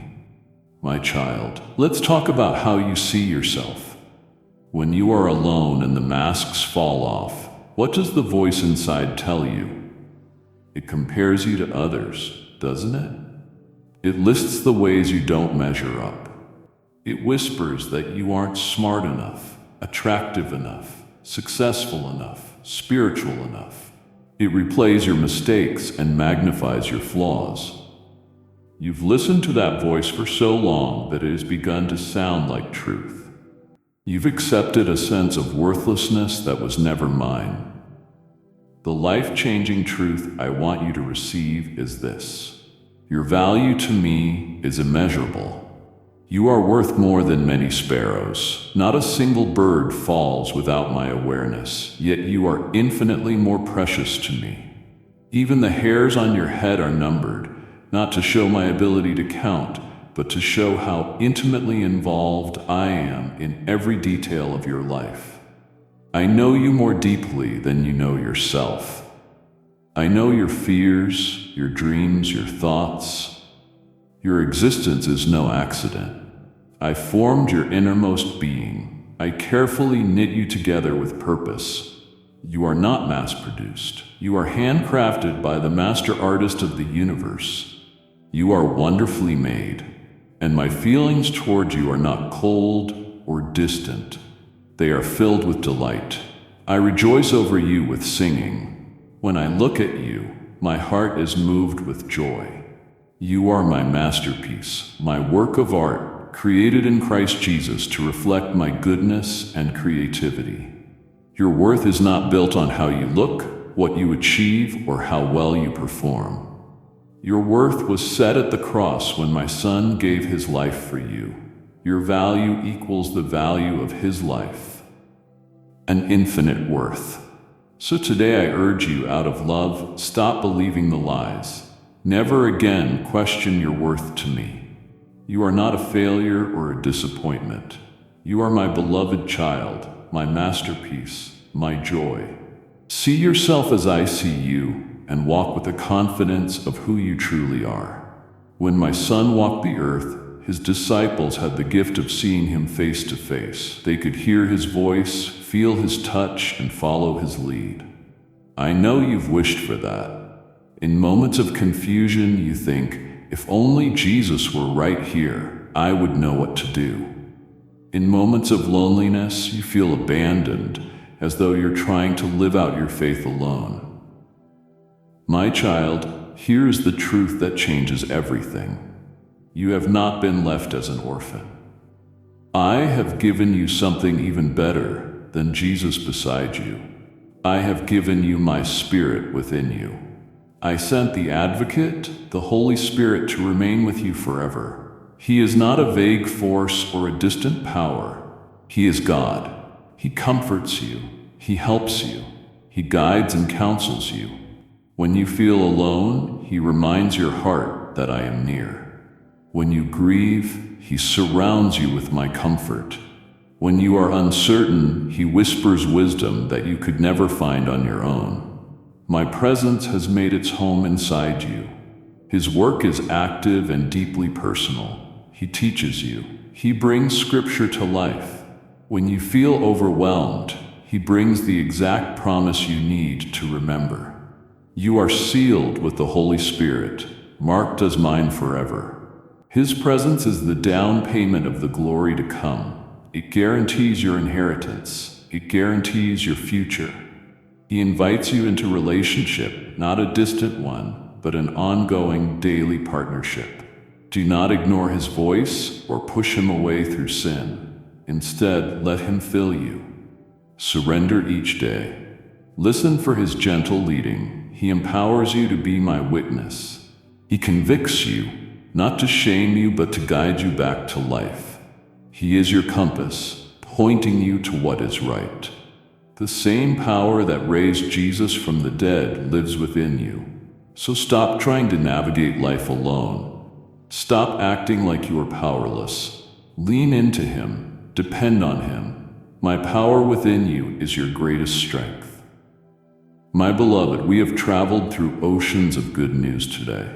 We've spoken of your forgiveness, my presence, your identity, your peace, your purpose, your strength, your inheritance, and the Spirit living within you. It's a flood of truth, so rich it may feel overwhelming. And now the final question rises in your heart. This all sounds so incredible, but what must I do? What is required of me? And the answer is simple. Be with me. Not do, be. The greatest invitation I offer you is this: abide in me. Every promise becomes reality when you remain connected to me. To abide means to rest in my love, to stop trying to earn what has already been given. Wake up each day knowing I am loved by God, and let that truth shape how you live. To abide means to stay rooted in my word, to let Scripture become the home your mind returns to again and again. To abide means to walk through the day aware of my presence, speaking to me, listening for my voice, sharing your heart with me. Abiding is not another task on a list. It is the posture of a branch connected to the vine, receiving life effortlessly. It is the posture of a child in their father's house, secure, loved, and welcomed. This is the secret. You do not get peace by chasing it. You find it by staying close to the Prince of Peace. You do not produce joy through effort. You find it in my presence. You do not bear spiritual fruit by striving. You bear fruit by abiding in me. The good news is here. My arms are open. The invitation stands. Run to me. Make your home in me. Stop striving. Start abiding. Build your life on this truth, not just with agreement, but with action. For this message is not just words. It is your life, your hope, your reality. And abiding in me will naturally overflow into others. My life in you becomes water for those around you. If your heart desires to share this good news, then know this desire comes from me. The fields are ready. This is your moment to sow eternal seeds. I promise you this. I will supply seed to the sower and multiply your ability to pour into others so the harvest of righteousness increases. Your obedience opens a channel for my kingdom to move. If you feel led to express this through Super Thanks, membership, or the PayPal link below, then release that seed and watch what I will do. My beloved, this message has reached your spirit. Don't keep it silent. Seal it with a declaration of faith. Write these words below so your eyes can witness your choice. I have received the good news, and I am opening it now. Let this mark the day you stopped only hearing the promise and began walking in it. Let heaven record it. Your new life has already begun. Amen.